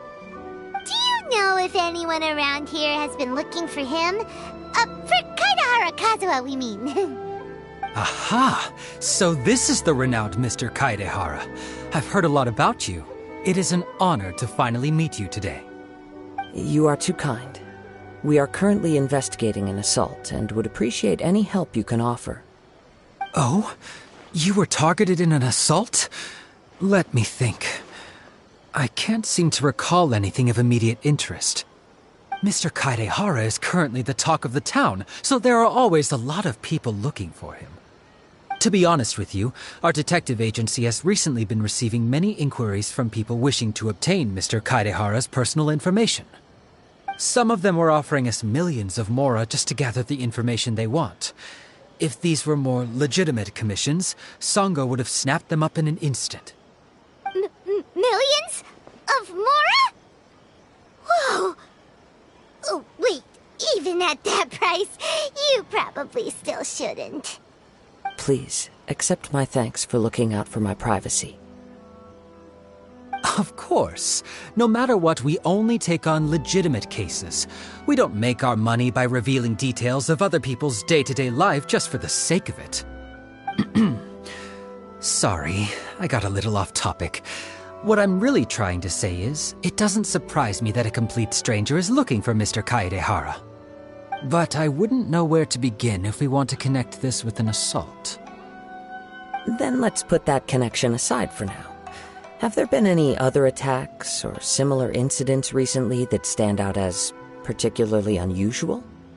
The Tenryou Commission had very few leads, and I thought you might have some information from different sources. It's true that the commissioners aren't clued up about every little thing that goes on out in the streets. But typically, it's only the most trivial events that manage to escape their attention. If anyone had been out there attacking people, that would be assault, in which case the Tenryou Commission would absolutely get involved. That does make sense. Uh-oh. Looks like the trail's already run cold. I still find it difficult to believe that whoever attacked you hasn't been causing any trouble elsewhere. Few people possess your prowess in battle. So unless you were the first person he targeted, someone is certain to have been hurt by now.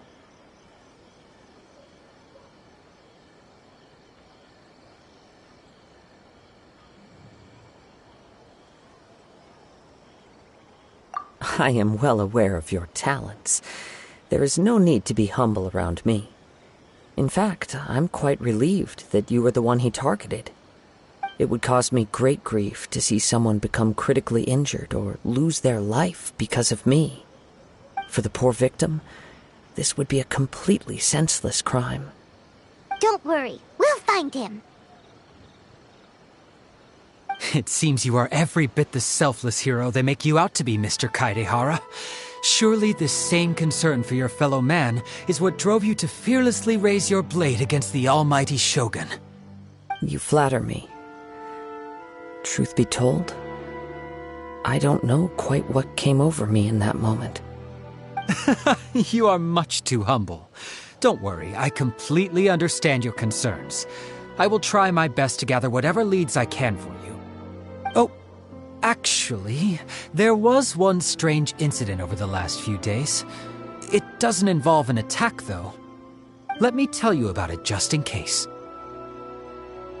Sure. During times like this, the more information we have, the better. All right, then. Recently, 2 people went missing from the city at around the same time. One of them is a pretty well-known collector, surnamed Nagato. The other, Amenoma Yuya, is a samurai from the Amenoma clan. Amenoma? Now there's a familiar name. Right. Yuya is the nephew of Amenoma Togo, the owner of Amenoma Smithy. 2 grown men going missing at the same time. Their cases are likely connected, but I don't know much in the way of details. I recalled this because Amenoma Yuya is also an accomplished martial artist who is skilled with the blade. Perhaps he is the one you are looking for. Understood, though it seems highly unlikely to me. I neither know this man, nor do I have any idea why he may wish to attack me.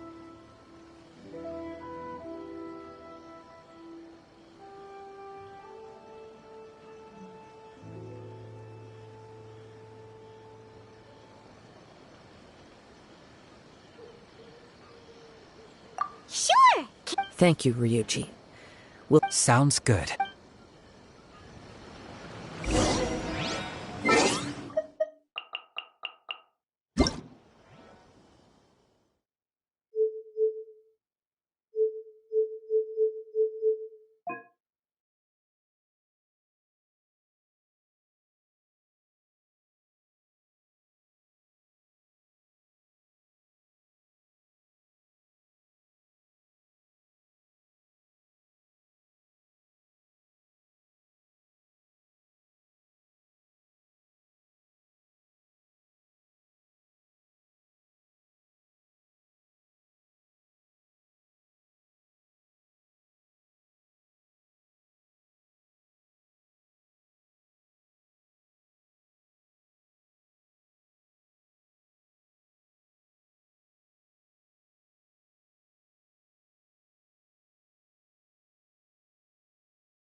There's no such thing as pure freedom in this world.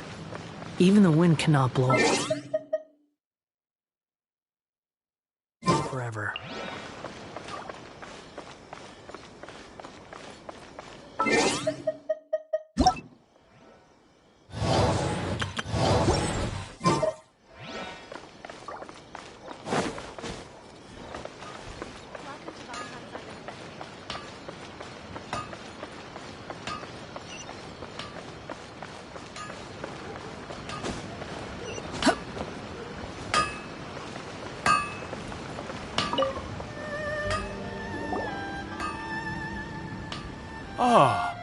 if it isn't Kaedehara Kazuha. What brings you here today? Huh?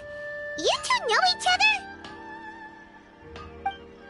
Yes, the Kaedehara and Amenoma clans were both members of the Raiden Gokaden. Historically, there have always been deep links between the two clans. After I returned to Inazuma, I visited Mr. Amenoma to pay my respects.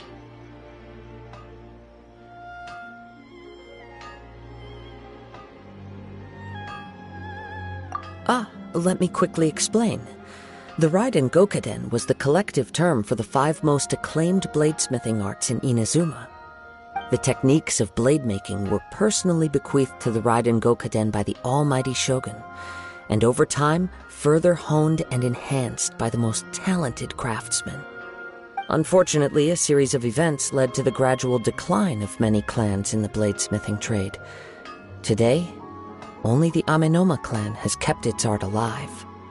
So sad. It is a great pity indeed. In the old days, we each had our specialties, and just as iron sharpens iron, so too did we learn much from each other. As an example, the Amenoma art strives to emulate the abiding patience and determination of water as it turns stone to sand. There is nothing mystical to our work. There is only practice, day in and day out, until both body and mind have memorized the craft, turning each motion of every technique into an intrinsic part of the bladesmith's life. As for the art of the Kaedehara clan, I believe it's called the Ishin art. That's right. Ishin art strives for complete harmony between blade and mind from the moment that forging begins. For only a blade thus forged can capture and convey its maker's thoughts and feelings, and eventually become an extension of its wielder's will. Indeed. Most samurai choose their blades, but an Ishin blade chooses its owner. You are, without a doubt, the most worthy wielder of an Ishin blade. It gladdens my heart to see that although the Kaedehara clan has fallen on hard times, its ideals and virtues are alive and well. You overestimate me. My actions are guided by my own personal sentiments, not by any noble aspirations on behalf of my clan. But let's get back on topic. The purpose of our visit today is to gather some information on your missing nephew. We hope to assist with the investigation. It may turn out that this case is connected to another we are pursuing. Ah, yes. My nephew. I reported the case to the Tenryo Commission, but I haven't heard anything back so far. He didn't say a word before he left, which is very unlike him. I'm still completely at a loss on what to make of it, but I've done what I can so far. Worrying is futile. All I can do now is wait for the news from the Tenryo Commission. We heard that there was a collector involved in the disappearance too. Know anything about that?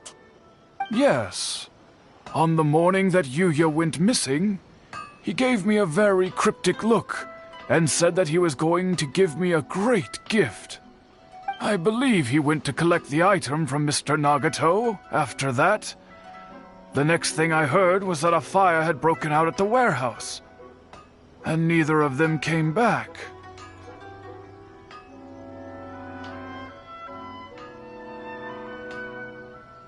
Yes, strange, isn't it?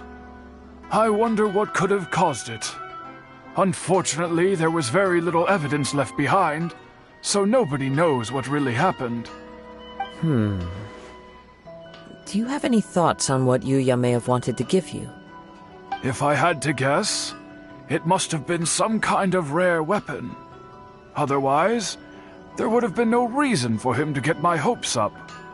He's never been particularly interested in blade forging, but has always had a fondness for blade testing, and can sense even the most minute differences in blade quality.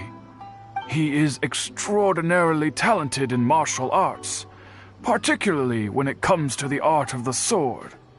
Truth be told, we have some information that you may find to be objectionable.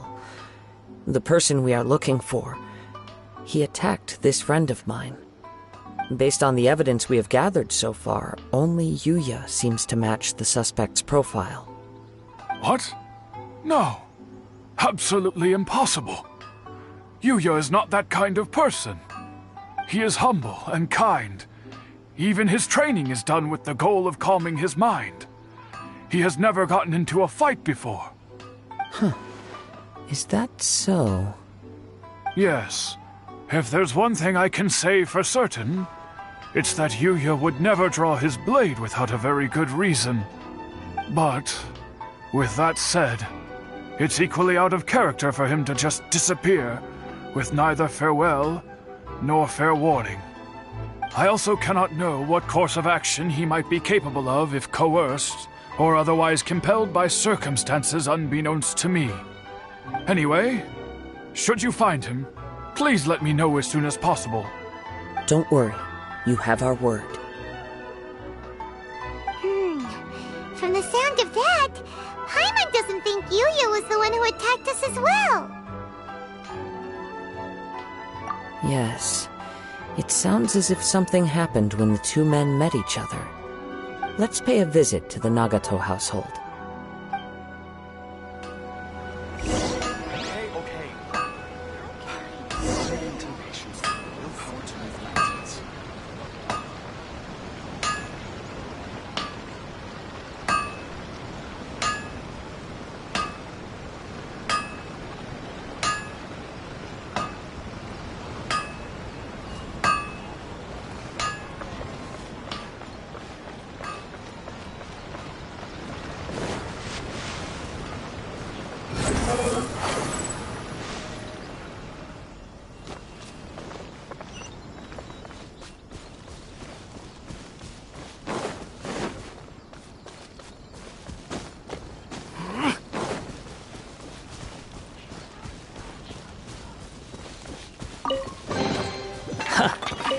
You even want this?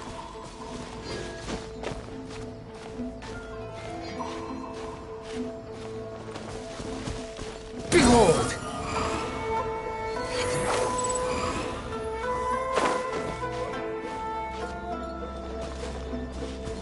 The wind rises.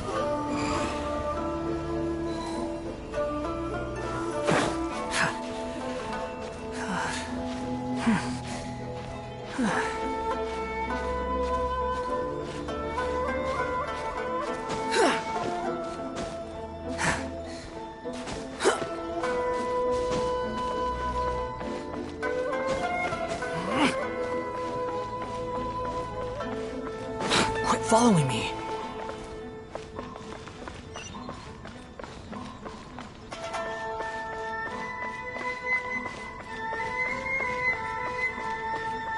Squall and Fury. What's my first step in becoming an outstanding adventurer?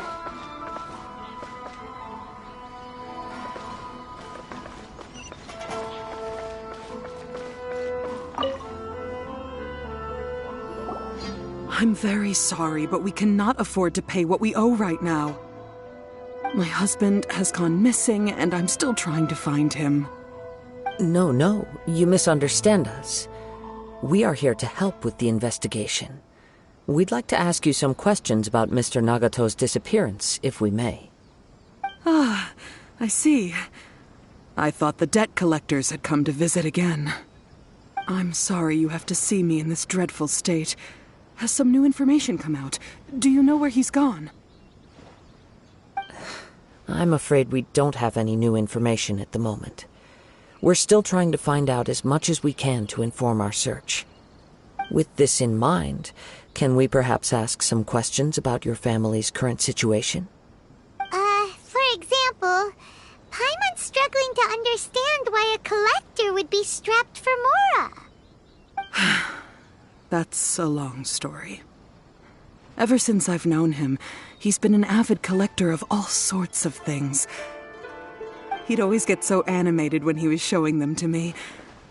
I knew nothing about the items myself, but seeing how enthusiastic and excited they made him, I was happy to believe that they were just extremely important to him. Everything was fine when we first got married, but as time went by, things changed for the worse. Uh-oh, what happened? He lost his sense of restraint. He started buying more and more things, and even resorted to borrowing money just so he could pay for them. Our expenses really spiraled out of control when he started getting interested in weapons. It was awful. There were days when he'd spend hours down at the warehouse, admiring his weapons even as debt collectors were descending upon our house. He wouldn't sell them, wouldn't even touch them. Just sat there staring at them like he was in a trance. I'm happy he has a hobby, and I'm willing to support him, but making ends meet has to come first. I've tried talking to him about it so many times, but he never listens. On the last day that I saw him, I gave him an ultimatum. I said, if he refused to sell his collectibles and pay off his debts, I would divorce him and take the children with me. Whoa! And that led to an argument. Actually, it didn't. Generally, he's a quiet man who likes to go with the flow. On most things, he leaves the decision-making to me. You must understand, I never would have dreamed of threatening him with divorce if the debts hadn't pushed our family to the brink. After I said those words, he froze and was silent for a long time. When he finally spoke, he awkwardly mumbled that he would pick out a few items to sell. His voice was so meek and pitiful that I felt an urge to take everything back. But then what? If I didn't draw the line, what would happen to our family? Had I not indulged his bad habits, we wouldn't have found ourselves in such a predicament. And I also don't know if he had actually come to his senses, or if he was simply angry with me. The next thing I heard was that our warehouse had caught fire, and both he and the buyer had gone missing. I see. I understand. Amin Omayuya came to purchase a weapon from Mr. Nagato. During the sale, a fire broke out at the warehouse, and both men disappeared.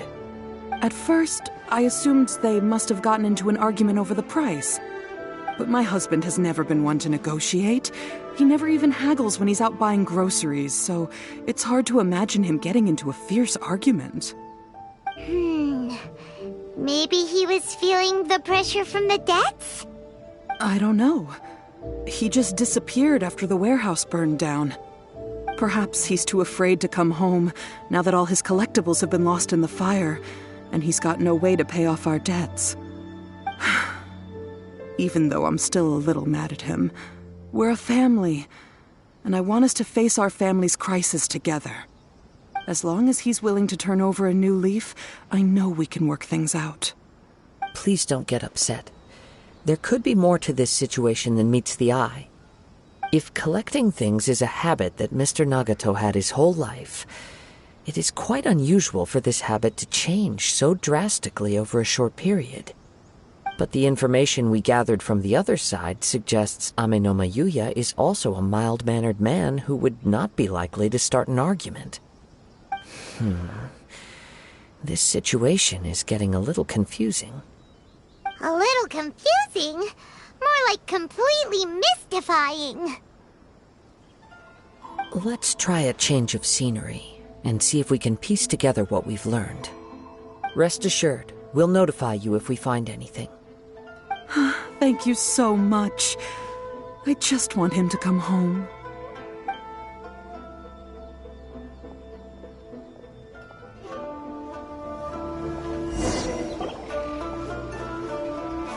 Based on the information we've gathered so far, I can only surmise that the sales meeting between the two men was somehow the catalyst for their disappearance. The fire at the warehouse likely played a part in how the situation unfolded, though its exact role is a mystery. Do you have any thoughts?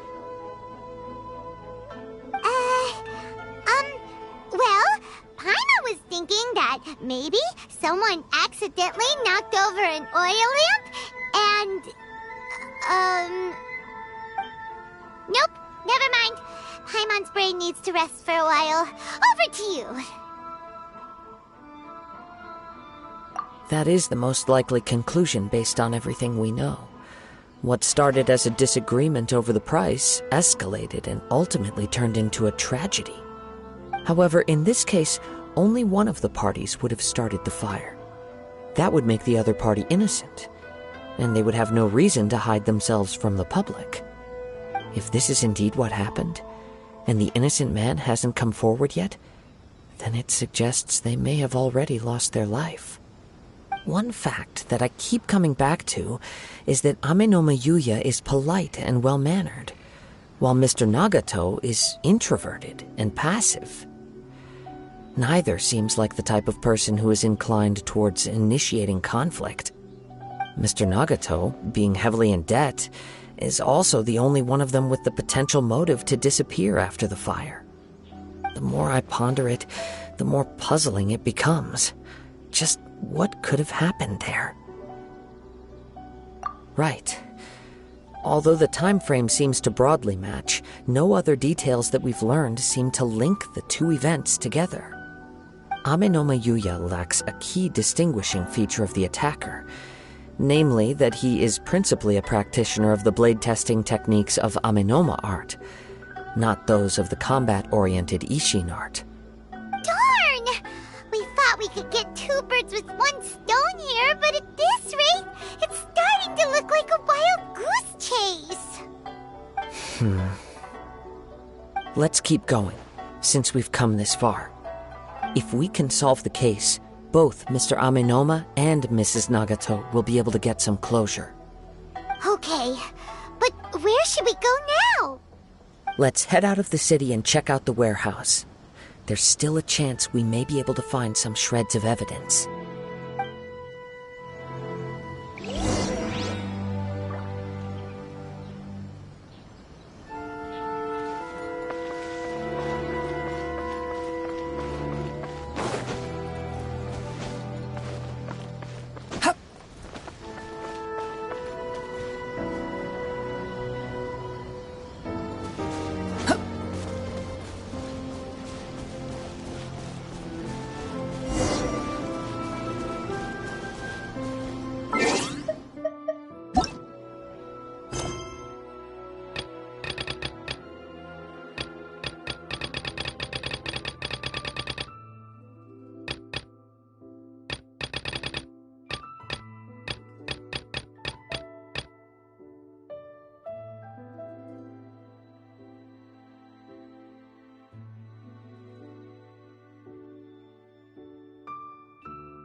Behold!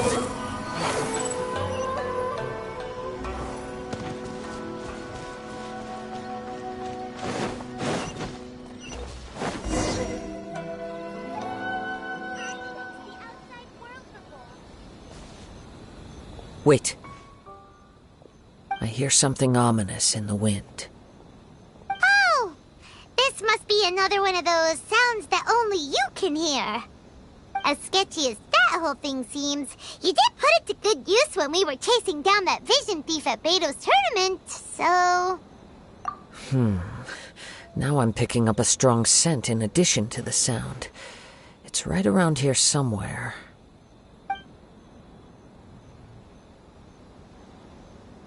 But there's nothing here. It's gone now, but I can still sense the direction it left in. It felt very much like that ancient presence in Inazuma, the remnants of the Tatarigami. Indeed, but this unexpected spring of inauspicious energy may prove to be of benefit to our investigation. We should remain vigilant and approach slowly.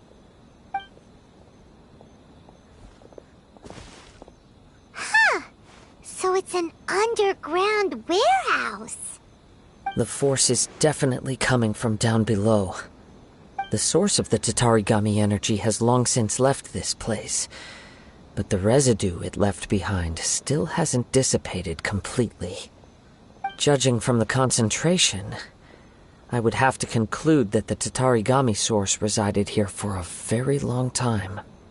Mrs. Nagato said her husband used to hang around the warehouse by himself a lot. It could well be that he was already under the influence of Tatarigami energy at that time.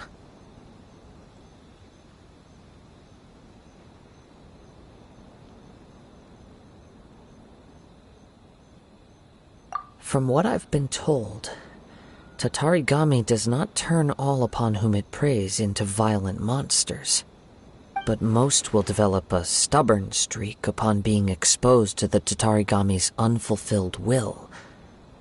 Their interests become fanatical obsessions. Mr. Nagato had an interest in collecting to begin with. The influence of Tatarigami could explain why he became an obsessive hoarder, amassing more and more possessions even as he put himself in grave debt. So what should we do now? Go down and take a look? Step back.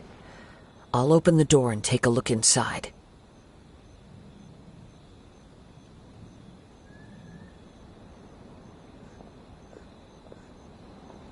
If we don't open this door, we can move no closer to the truth. You needn't worry. Both of us have faced far greater dangers than this. Relatively speaking, the risk here is trivial.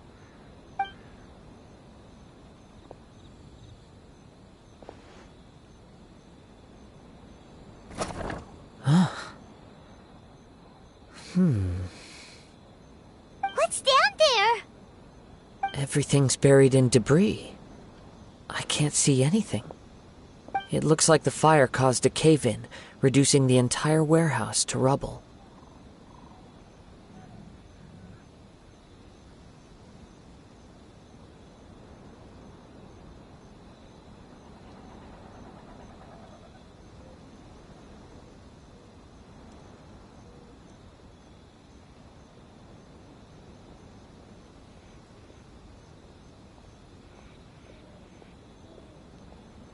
That was too scary! Paimon was so sure that the warehouse boogeyman was about to jump out at us! All we can do now is keep searching in the direction that the Tatarigami energy source left this place. 2 ordinary humans, entangled with the Tatarigami. I fear much misfortune has already befallen them.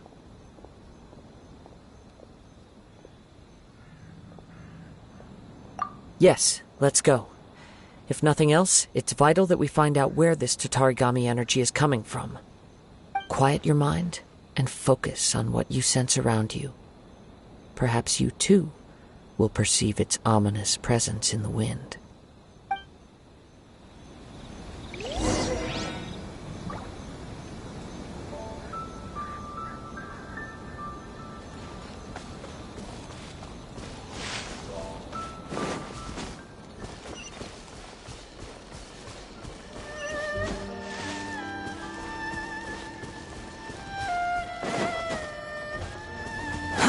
Too slow.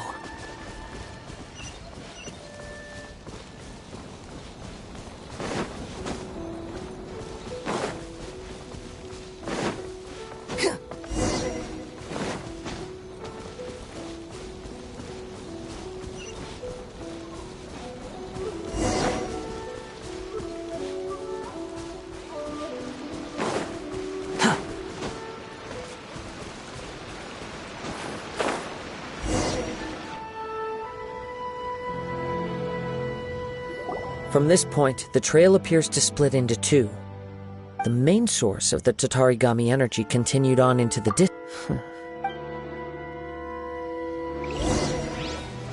Whoa!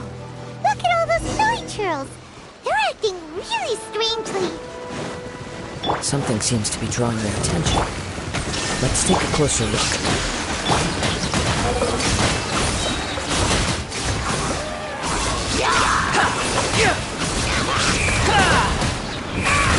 Bow your head!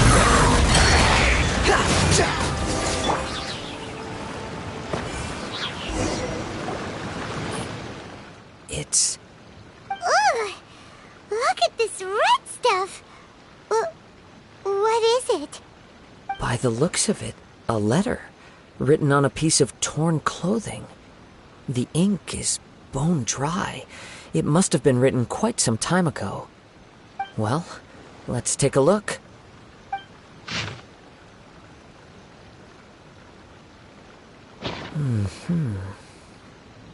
According to this letter, a conflict arose because Amenoma Yuya wanted to seize a blade belonging to Mr. Nagato. Yuya started the fire that destroyed the warehouse and wounded Mr. Nagato in the fight. Mr. Nagato kept chase as long as he could, eventually stopping here to write this letter when his strength gave out. So, where is he?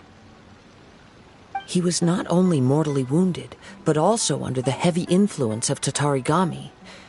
Add to that the fact that its aura seems to have attracted a horde of monsters, and I'm afraid he may no longer be with us. Whatever traces there may have been of his fate beyond after this point, they've since been disturbed by the hilly churls. Yes, right now we need to uncover some more important truths. If Amenoma Yuya is attacking other people indiscriminately, then the longer we take to find him, the more people risk meeting the same tragic end. Right, so let's get moving! I wouldn't be surprised if he, too, fell prey to the influence of the Tatarigami. For a practitioner of the martial arts, the easiest desire to inflame would be their pursuit of further power and skill. All the clues that at first seemed disparate and disconnected, it seems that now we know the thread that runs between them. I have a hypothesis that, if it's correct, not only explains the series of events leading to the two men's disappearance, but also zeroes in on the attacker's identity. Wait! You figured it out? So these two cases are connected after all? I believe so. But it's something of an outlandish idea. I will only be able to confirm my suspicions once we've met him in person. On with the search. We must stay vigilant. At any point now, we may find ourselves in danger.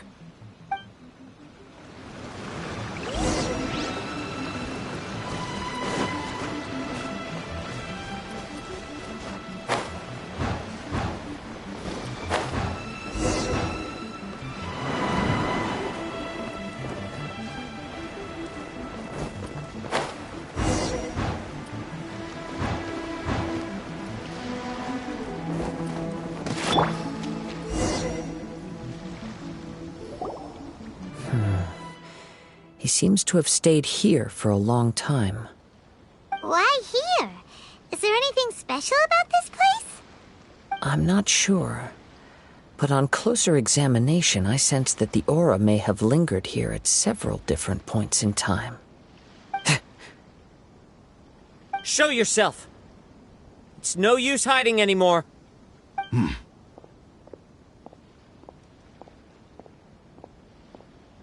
Kaedehara Kazuha.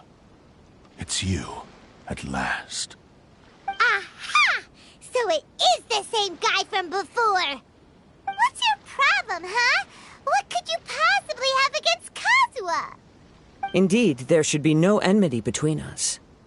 If it is Ame no Miyuya that stands before us. But what if instead of facing Ame no Miyuya, we are in fact facing the blade in his hand? Now that you mention it, it is giving off a strange light. Whoa, whoa! Surely you don't mean... Are you serious? Tatarigami energy often lodges itself within physical objects, then works to subtly affect any living organisms in its vicinity. The blade has resided in Mr. Nagato's warehouse for many years, affecting his state of mind, and more recently using the sale as a means to affect, or rather as a means to occupy, Ame no Miyuya's body. You're sharper than I thought. You've already deduced the truth of the matter. Many, many years ago, I was forged by a famed bladesmith of the Ishin tradition. I was his pride and joy. He placed all his hopes and dreams. As a descendant of the Kaedehara clan, you should be able to guess our greatest regret. I presume it has something to do with the Raiden Gokaden. Indeed.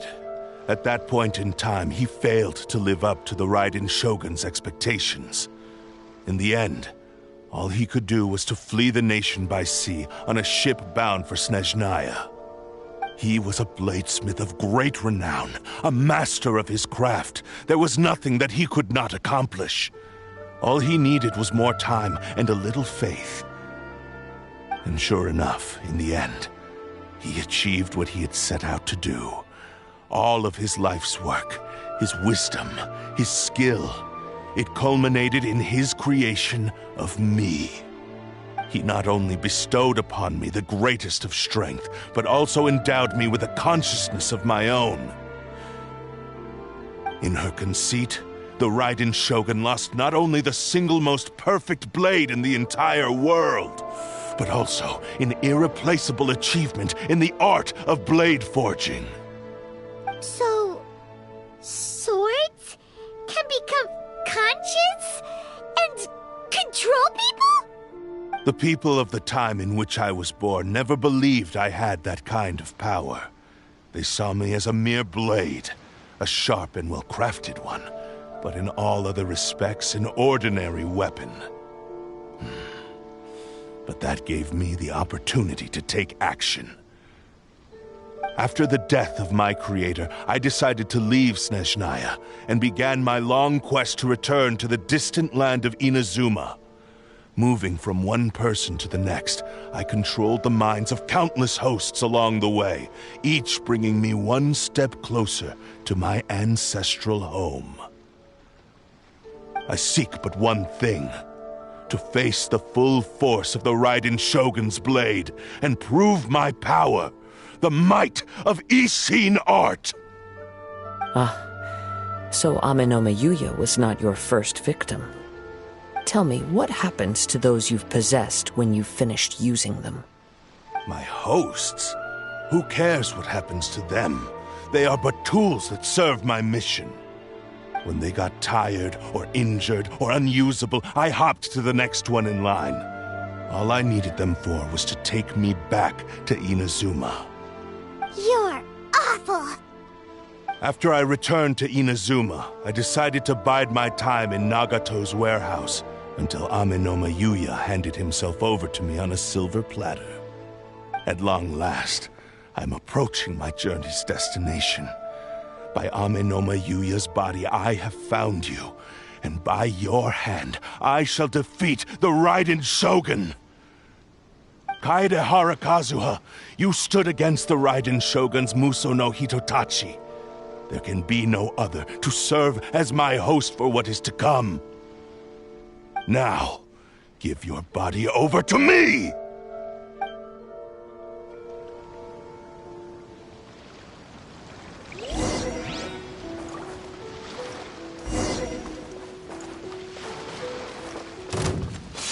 Oz, reveal! Illusion shattered! To me!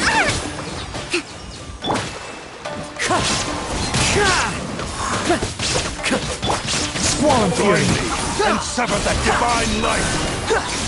You're dead! How amusing. You dare to gaze upon me? Rewrite history! Midnight Venta. Allow me. Join me and sever that divine light! Submit to me!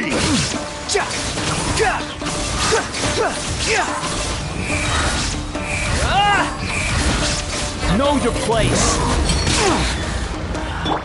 As one Join with wind and cloud. And sever that divine light! Do not stand in my way, or I will strike you down too! Your bluff's fooling no one. You've lost. Lost? I can never lose. It is this body that has reached its limit, nothing more. Even if you defeat me here, the one who falls will not be me, but this man. He is but a puppet that can be replaced. I can take a new vessel at will. The end result is the same! I will end this wretch's life before you can lift a finger! And even if I were to lose my physical form, it is but a small setback. My consciousness shall endure. By any means necessary, and any medium available, I shall return and fulfill my destiny! Your fighting style. It is indeed the forms of Ishin art. But from your movements, I sense only hatred and arrogance, as well as a thinly veiled mania and despair. Really? You can tell all that just from his moves? As I've mentioned before, the forms of Ishin art convey the user's thoughts and feelings. Since the blade is currently possessing Aminome Yuya's body, its movements express the innermost thoughts of the blade. If you ask me, the mania is probably due to your desperate, single-minded ambition. You believe I am your only hope. Are you trying to claim that I am helpless without you? On his deathbed, he passed to me all of Ishin Art's secrets. The little that you know barely scratches the surface. In that regard, why would I ever need your help? Because all of that is in the past. I've been wondering why you've not caused more trouble in all the years that you've been in Inazuma. If you are indeed a cursed blade that can possess its owner. Now that I've seen inside your mind, everything finally makes sense. You weren't biding your time. You were trapped. After all the time that's passed, you have grown weak. To the point that you are now unable to acquire a new host without making physical contact. Oh, that's right. Paimon remembers now. Mr. Nagato had a habit of never touching his collectibles.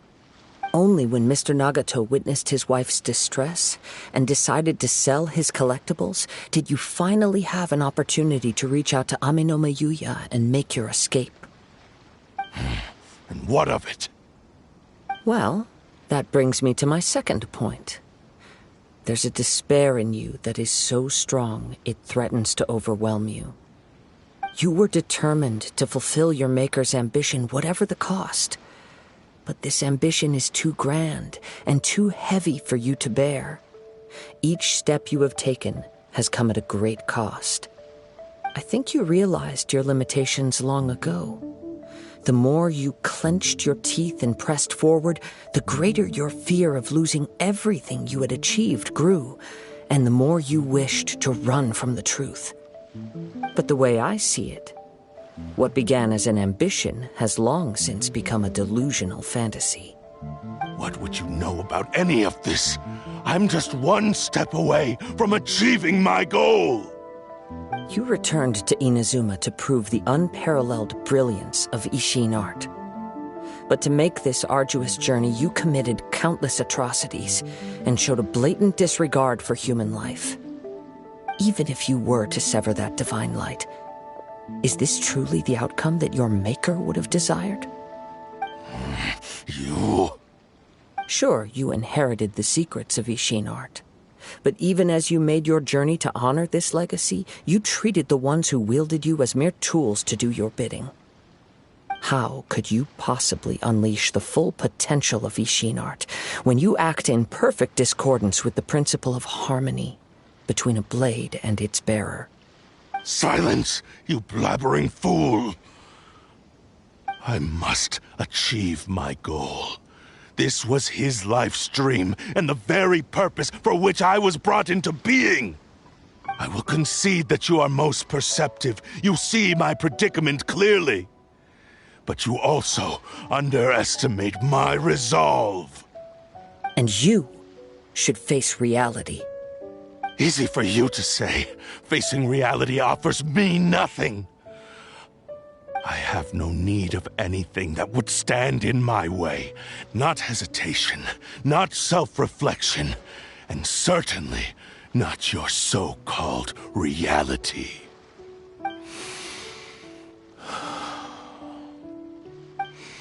It is pointless to argue further, descendant of the Kaedahara clan. If you wish to save this man, then offer me your body in exchange. How stubbornly you stick to your wayward path. I do not believe for a second that you can challenge the almighty Shogun in your current state. So let us make a bet, and I will put your strength to the test. What? Surely you're not planning to agree to his demands. Very well. Then find yourself some enemies with whom you wish to cross blades. A taste of my power will more than convince you. Once we have dealt with them, we shall proceed to Tenshukaku. And as for your end of the bargain, if you lose, you must release Amenoma Yuya from your control. I accept. Don't do this, Kazuha!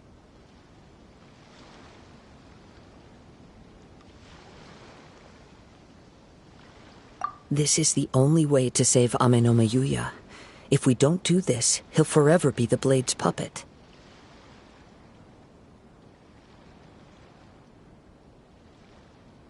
The Cursed Blade's strength is currently very weak, and I sense he's hesitating. This suggests his heart is still not completely devoid of honor. The power of the Tatarigami lies in intensifying existing obsessions. This is the reason Mr. Nagato and Amenoma Yuya fell prey to it. Since I don't have any similar kinds of obsessions, I should be able to put up some resistance for a while. But even so... Even if things take a turn for the worse, I still have you both here with me. We have a chance here to save an innocent victim. I am willing to accept the risks entailed.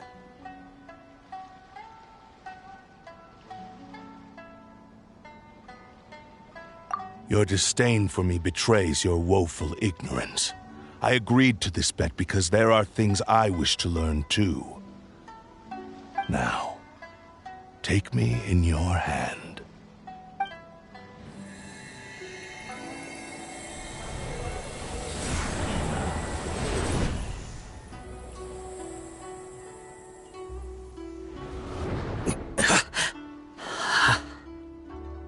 Kazuha?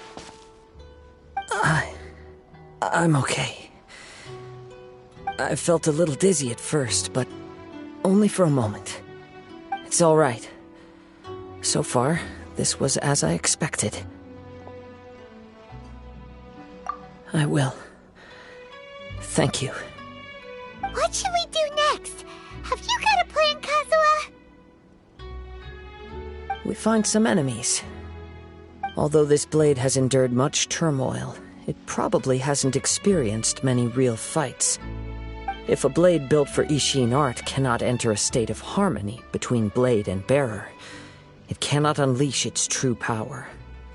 If he wants to avoid reality, then we need to fight until he has no choice but to face it. He shouldn't last long in an intense combat situation. Wait a minute!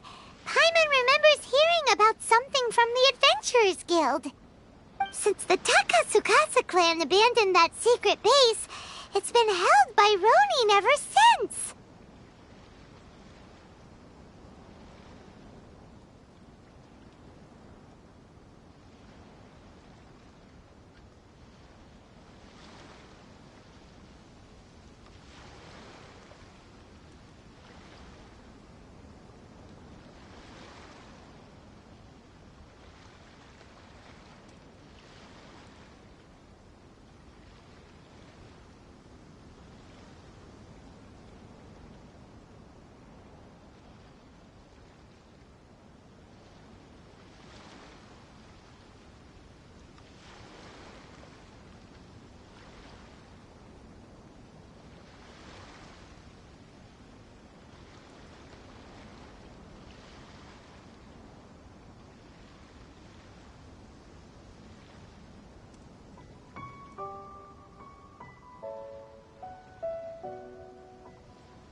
All right.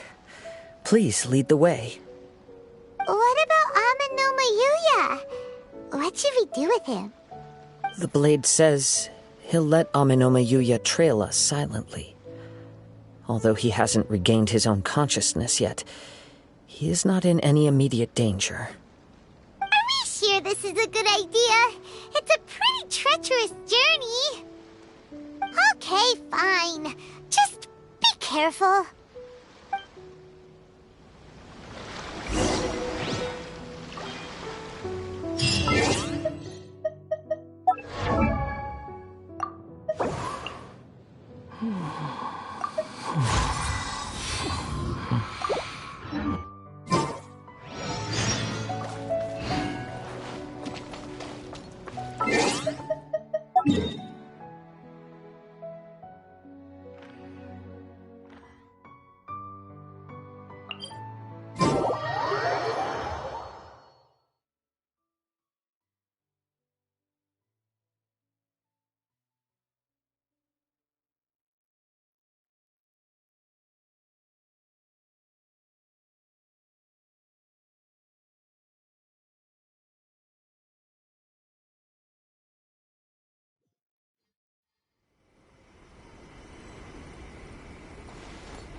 This place impresses me every time I come here.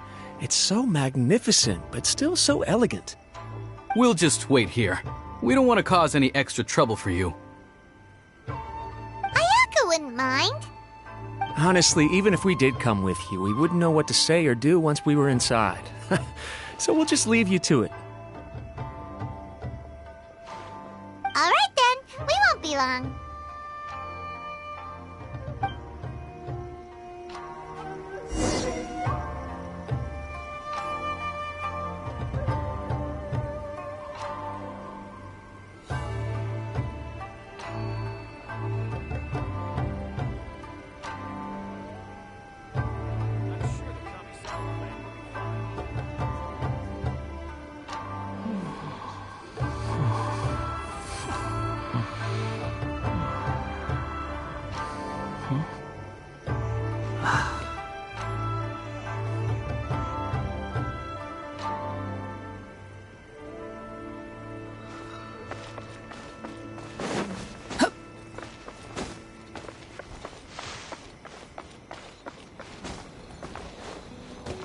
The wind rises.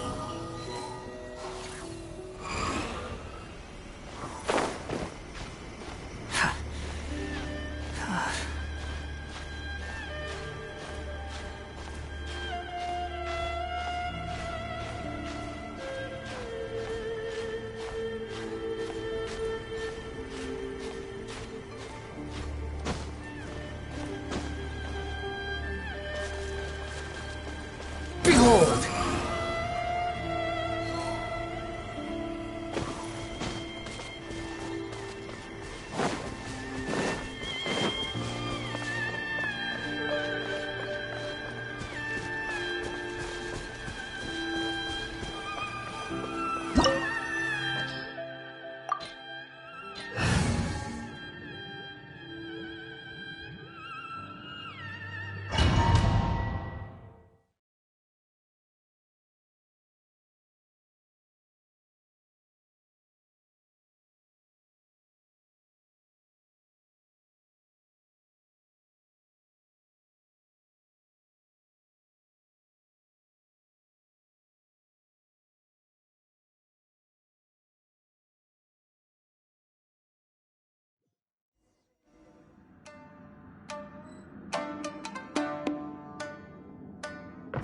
Leave everything on this journey to me.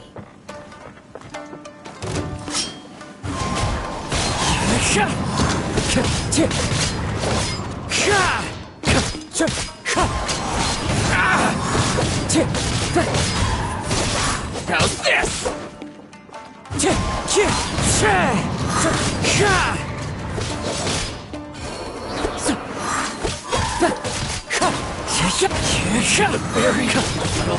Fallen leaves, adorn my night! Wind strike! Hi, Barry. Hi, Barry.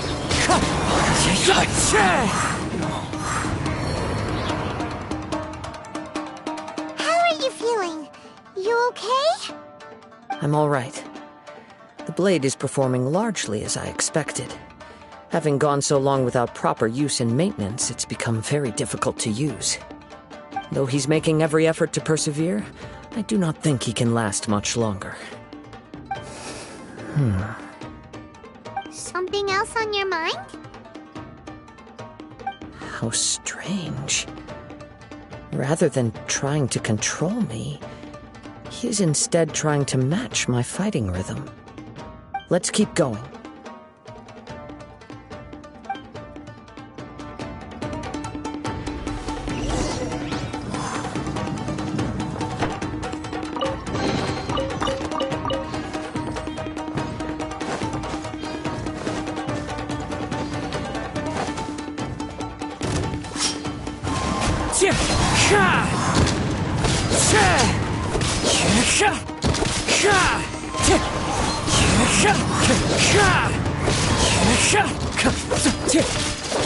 Wind strike! The fairy.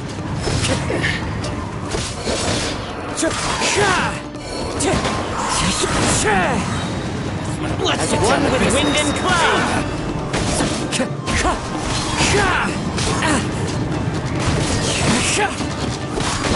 Wind strike!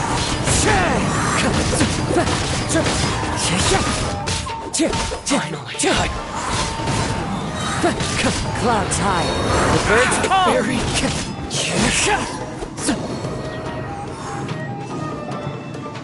Whoa! Something's up with the blade! I can sense that his strength is slowly fading away. The blade is becoming more and more difficult for me to wield. He cannot hold out much longer. If he keeps persisting, he will likely break apart at any moment. But what would that do to Amano Mayuya?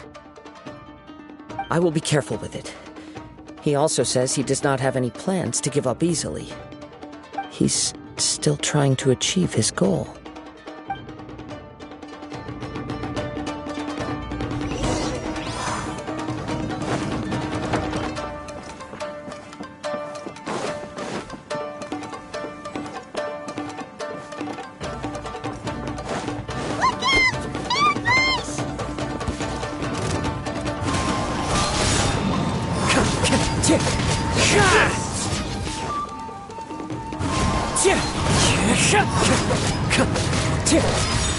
Cheap tricks.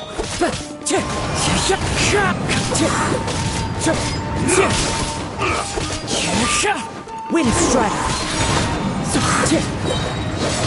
Fallen leaves, adorn my night! Fine.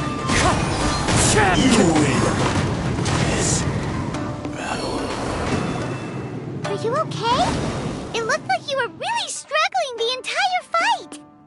Yes. And it looks like he's reached his limit. The sheen's grown a bit dimmer again. It doesn't look anywhere near as impressive as it did at the start. Perhaps this time we'll finally have a chance to see his true form. True form? What are you talking about? Huh? What the? Is this the same blade as before? It looks like a piece of junk! If you choose to continue in the state you're in, you wouldn't even be able to beat Samurai and Kairagi, much less the almighty Shogun.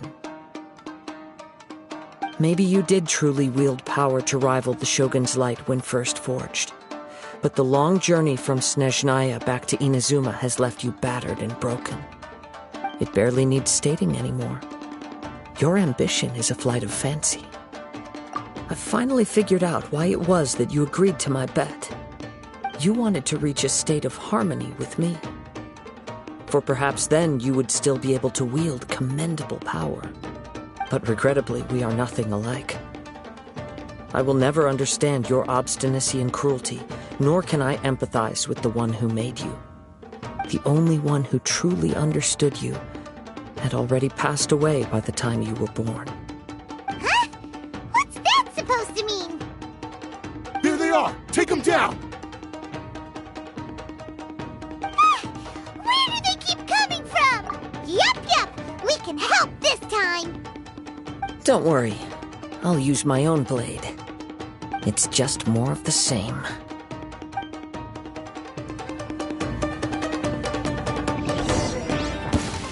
It's my lucky day! How's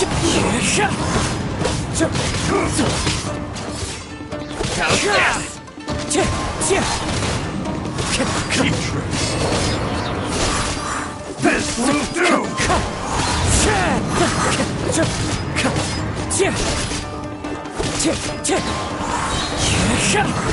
Clouds high, the birds call! You fought way better with your own sword. You are a true Kaedehara in flesh and in spirit. Though we fought briefly together, you have seen me for who I really am. No one knew anything of my story throughout my travels, nor did I tell it to anyone. You are the first person to know the truth. I thought that if I could achieve Ishin harmony with you, perhaps there would still be a ray of hope for me. But in this too, you have failed. Indeed. No matter how hard I tried, I could not attain that perfect harmony that your personal blade does with you. Too much time has passed. My physical state is poor, and without proper maintenance, I can only disguise my true appearance behind an outer sheen.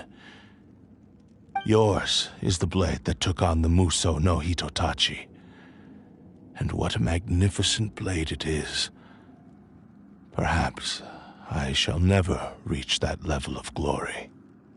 Actually, this is just a generic blade that I picked up during my travels in Liyue. What? Forging and maintenance are both important for a blade, but they are not everything. This blade has traveled the land with me for many years, and we have formed a close bond during that time. Plus, in the moment that I most needed it, I received aid from another power. Skill, blade, determination, and desire. All these must be aligned in the practice of Ishin art. There is something else I must tell you. Though your maker may not have been aware, your ability to possess your own consciousness derived from the power of the Tatarigami. Tatarigami is a malevolence from the ancient past. It is the source of your mania and savagery. Though you tried to cooperate with me while I was wielding you, the part of you driven by Tatarigami was constantly trying to seize control of my body. I sensed it, but I couldn't change it. It is an integral part of my consciousness. I resisted its temptations because I wanted to save Amenoma Yuya. But I do not know whether you yourself have any intention of trying to fight it. I feel a great sense of regret for you. Since you embarked on a journey bound for a destination you were destined never to reach. The moment you embarked on this journey, you lost the only person who could have ever unleashed your true potential. And yet there was no way for you to turn your back on his ambition. You have known this for a long time. It is the true source of your despair. He gave me everything. My life, my form, my consciousness, and purpose. How could I possibly deny him his wish? I said to him, "Do not worry, from here on I shall forge your legacy." How could I go back on my word? Aww. I believe our bet is now settled. I have nothing further to say. Where are you going, Kazuha? He now has neither the ability nor the motivation to cause further harm. Let's give him some time to reflect on things.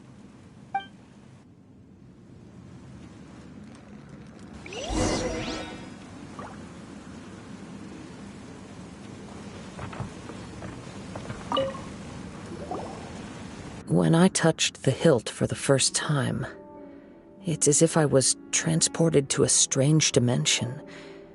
It was somewhere I've never been. A bladesmith lay quietly on the bed, his frail face barely visible under the moonlight. His breaths were weak, and his life near its end. A newly forged blade lay by his side, listening attentively to his final words. Wow. That was the Blade's memory, wasn't it? Indeed.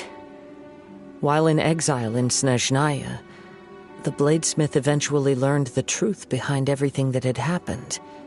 The Ishin art had been dealt a devastating blow by the desertion of its best smiths. He spent the rest of his life in the forge, not to vent his frustration and hatred, but to atone for his actions. He felt intense regret at being tricked by the Fatui, but he could never again return to his homeland. His sole wish was to one day return his single, proudest creation back to the land of his birth. So he instructed this sentient blade to find a way back to Inazuma, no matter how long or how hard the journey. But he never wished to rival the gods. All he wanted to show was that they once shone brilliantly as blade and smith, that they were still worthy of being trusted. So that's the true story. But after that, the blacksmith's intentions were worked by the Tatarigami, slowly turning his proud creation into the cursed blade of today. Right. I believe the bladesmith might never have known that the power he worked with was that of the Tatarigami. The hatred within that power is what sent the blade down its ill-fated path. This blade has committed unforgivable atrocities, but only because it lost its original master. No one was there to correct its errors when it was losing its way. Shame it's too late now.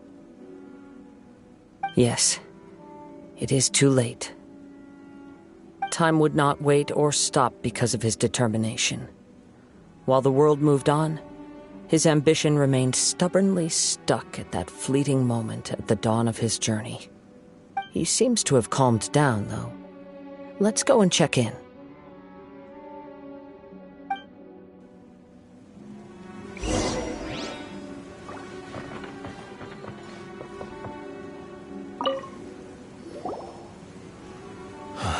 When I look back at the past, I can remember the day of my forging like it was just yesterday.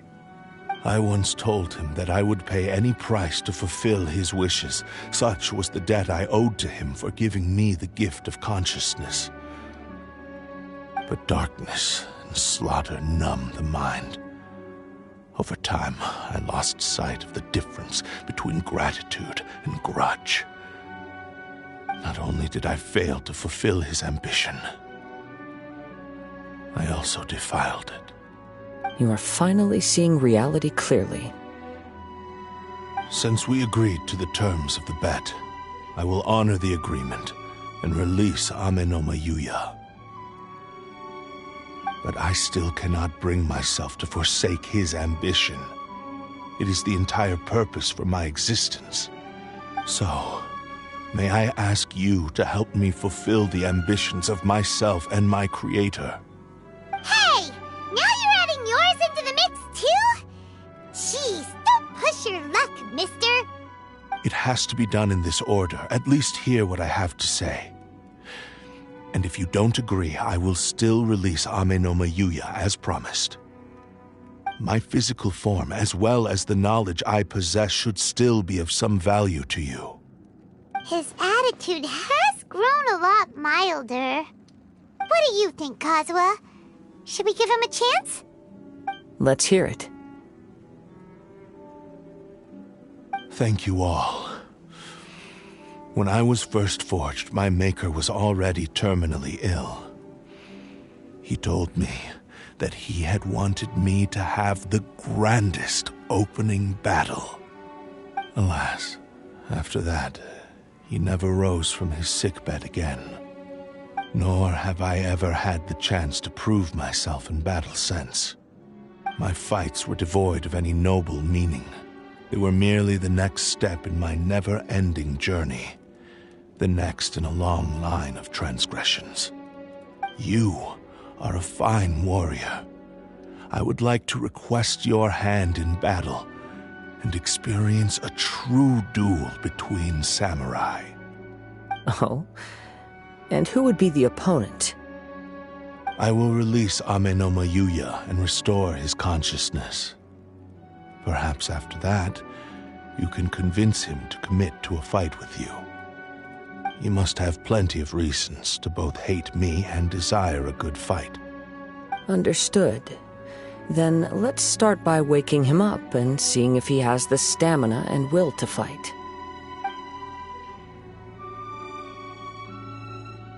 I see.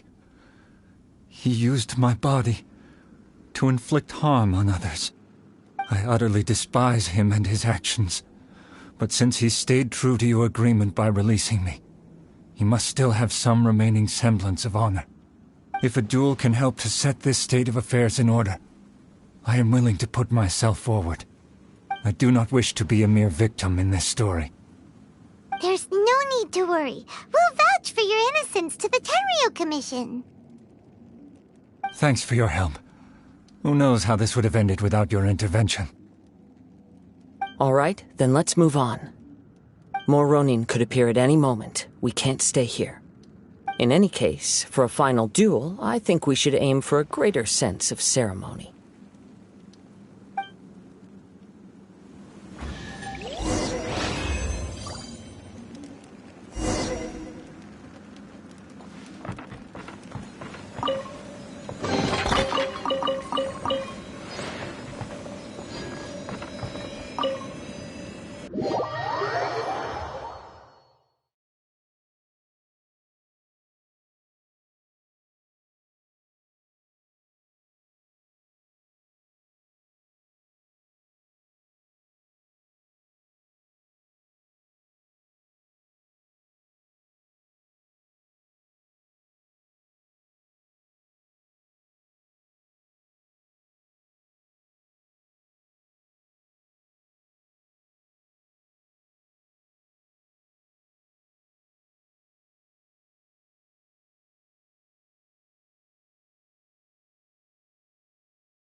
Too slow.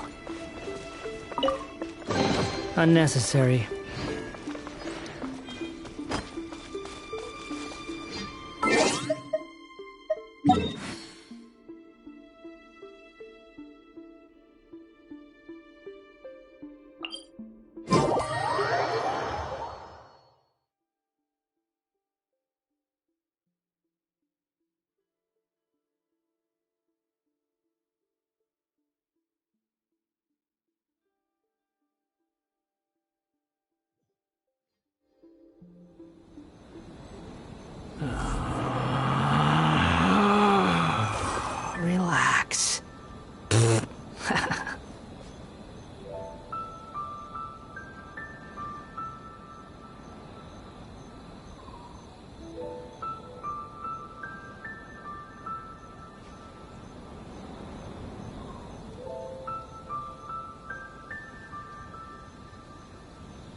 You think I've got a sharp tongue?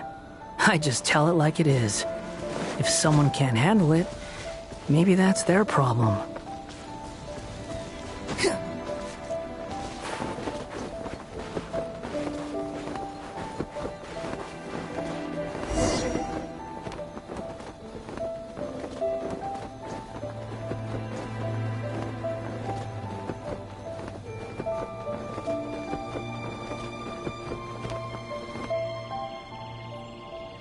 This reminds Paimon a bit of the Crux Clash.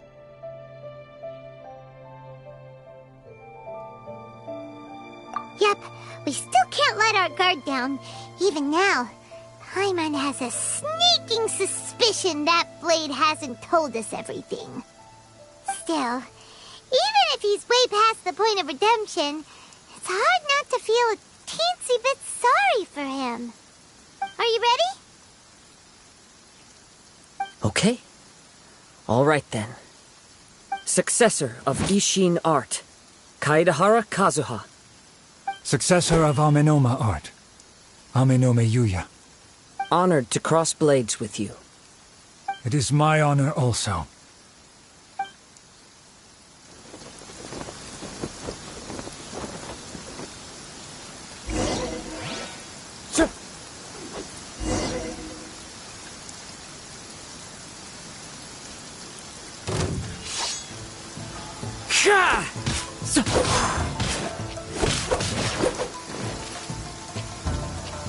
Wind Strider.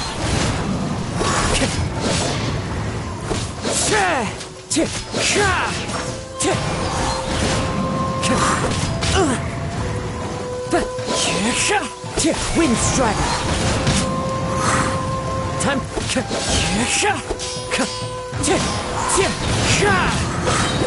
As one with wind and cloud. Wind Strider.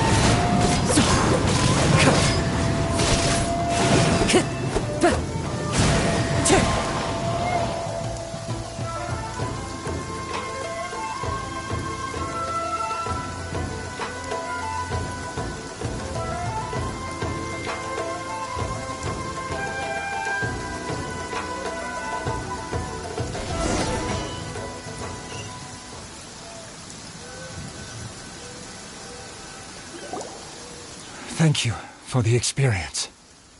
Although he appears battered and broken, in your hands it seems he's regained a glimmer of brilliance. His sense of savage cruelty has completely faded away. But that same sense of determination remains strong. You also fought well. I'm sure he relished the experience. There are a few things that I shall leave him to tell you himself. I must apologize to you for all that has transpired. You need not seek my forgiveness, nor do I have the right to forgive you on your victim's behalf. It is too late for all of that. I do not wish for forgiveness. I only hope that you will see my transgressions as mine alone and not let them stain the legacy of Ishin art. I strayed far from the straight and narrow path, but the Ishin art still has a worthy successor in Kaedahara Kazuha. I beseech you, please understand this. Yes, I too trust Mr. Kaedahara to do the right thing. Thank you, successor of Amenoma art. This blade has also told me that he has another wish. He would like to visit the Amenoma smithy. Maybe we can go back there together. What does he want to go there for? I'm not sure, but I think that all this is about to come to an end.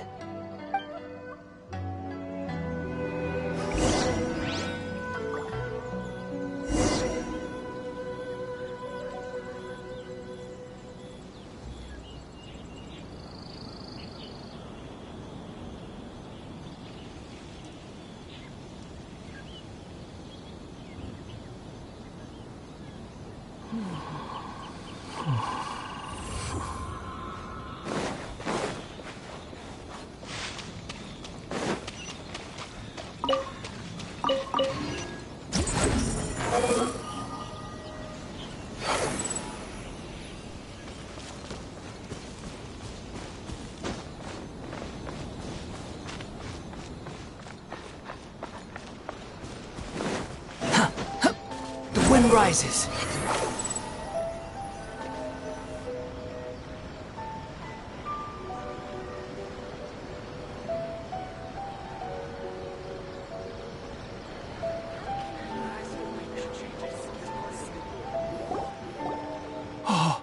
It's Yuya!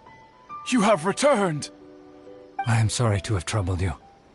It's all thanks to them that I was able to return safely.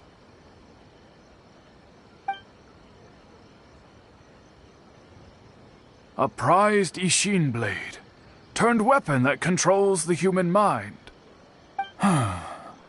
Considering their forging philosophy, this was indeed within the realm of possibility. This is a great pity. But I have some good news as well. Ryuji, from the Bantan Sango Detective Agency, tells me that they've found the missing Mr. Nagato. Really? Is he okay? Yes, badly wounded, but he will live. And now that Yuya is back, it seems like the final ending to this story is a happy one after all. I think I know what you want to do. What's wrong, Kazuha? Is the blade whispering in your ear again? Yes. He said he wants to take control of me for a brief moment. What? No way! Hasn't it learned its lesson? He tells me that he's thought of another way to fulfill his maker's wish. And he assures me that he won't use my body for anything nefarious. I have decided to let him do it.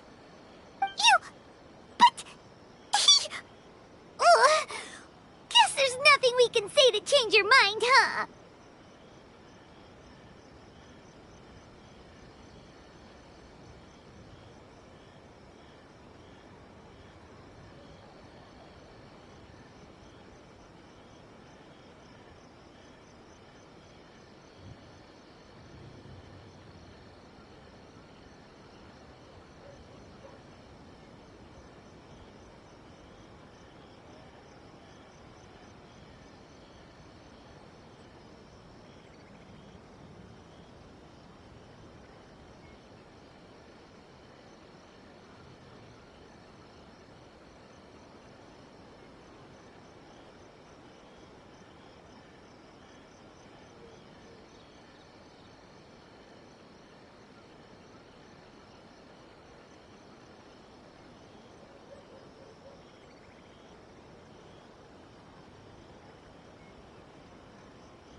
Thank you.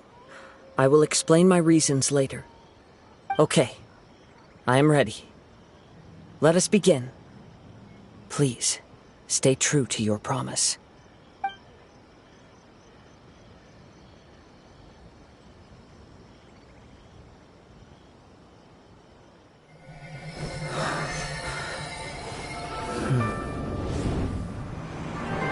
My power is almost spent.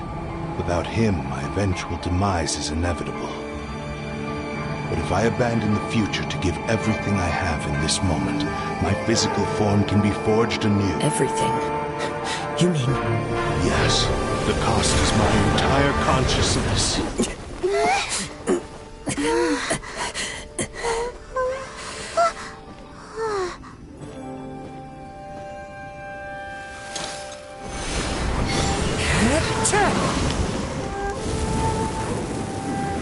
You were right. There's nothing that I can accomplish now. But there's still a chance for Ishin art. Once remade, I will be a valuable resource for your studies. Ishin lives on, and its finest hour is yet to come. Even if I am not the one to prove its might to the Shogun, as long as it is an Ishin blade, crafted by Kaedehara hands, will still fulfill his final wish. Thank you, son of the Kaedehara clan. Over the years, my real name has been forgotten by all. I'm ashamed to utter it, yet it remains strong in my mind. Kagotsurube Ishin. This name is now yours to keep. Rest in peace.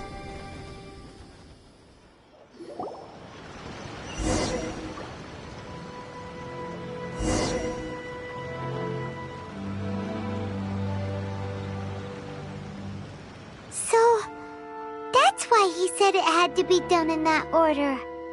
His consciousness will disappear forever after fulfilling the bladesmith's wish. Kagotsurube Ishin. It was the first time I ever heard his name. It seems like deep down he disapproved of his own actions, and thus chose to bury this name deep within his heart. Only in the final moments, before his consciousness faded, was he willing to entrust it to another. Seems like he really, really wanted to fulfill his maker's wish. The same fervent ambition that gave him the motivation to keep going forward also fueled the stubborn determination that blinded him to the path ahead. Speaking for myself, I'd rather see him recognize and atone for his mistakes than see him punished for them.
I understand. Hearing his your quest to face the gods and trace your sibling inspires me in the same way. After everything, I will continue to support you from Wait!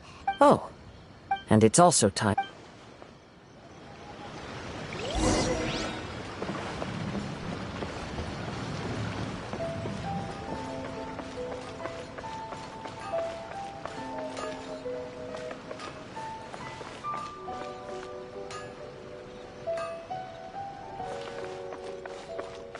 Welcome to Bonton Saga Detective. Everything is going smoothly, just as I planned. Quit following me.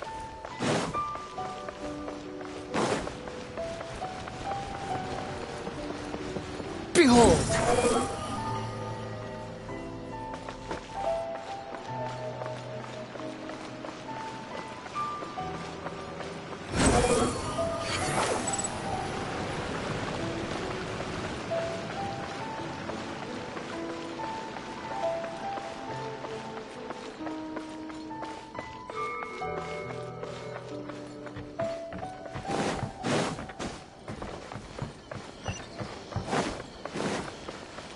The wind rises.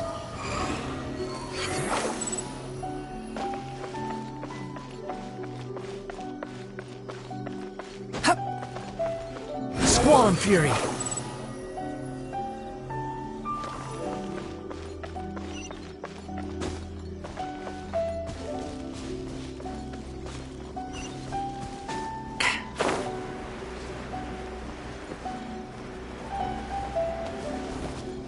The wind rises.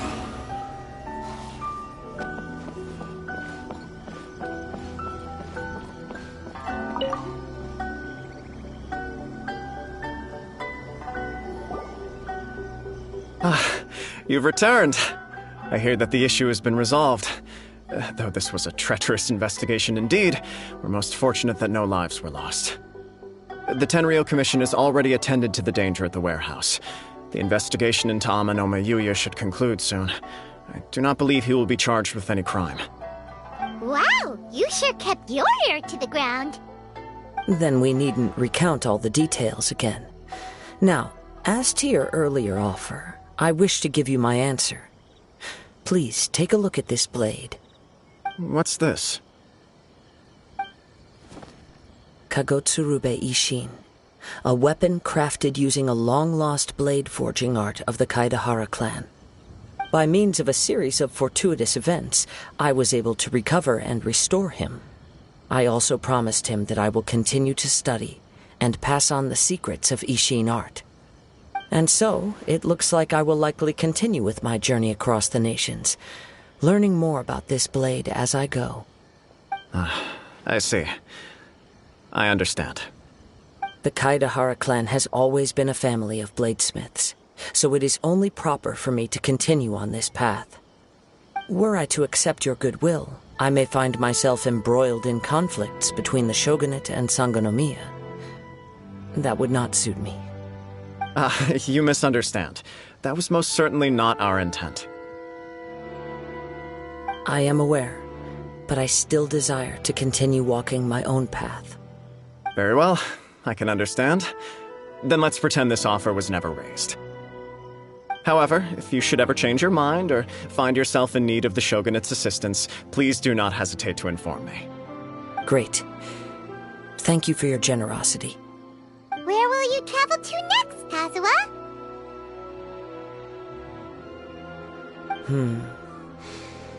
I'll probably take to the seas with Captain Beto again for now. As for my next destination, let's see where the wind takes me.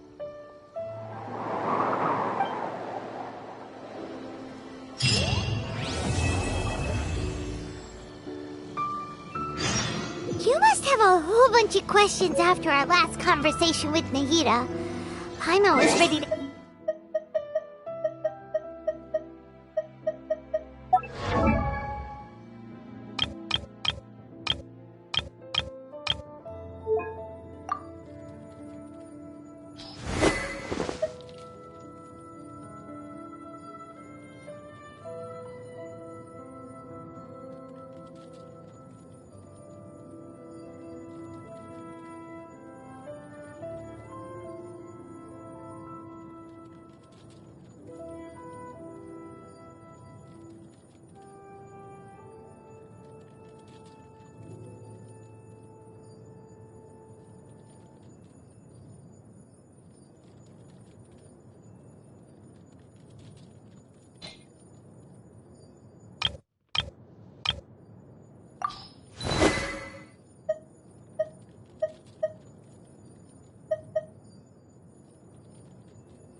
travelers. So, does that just mean people like you who come traveling to Teyvat from someplace else? And as for your brother... Whew, so many questions. Let's go find Nahida and see what else we can find out.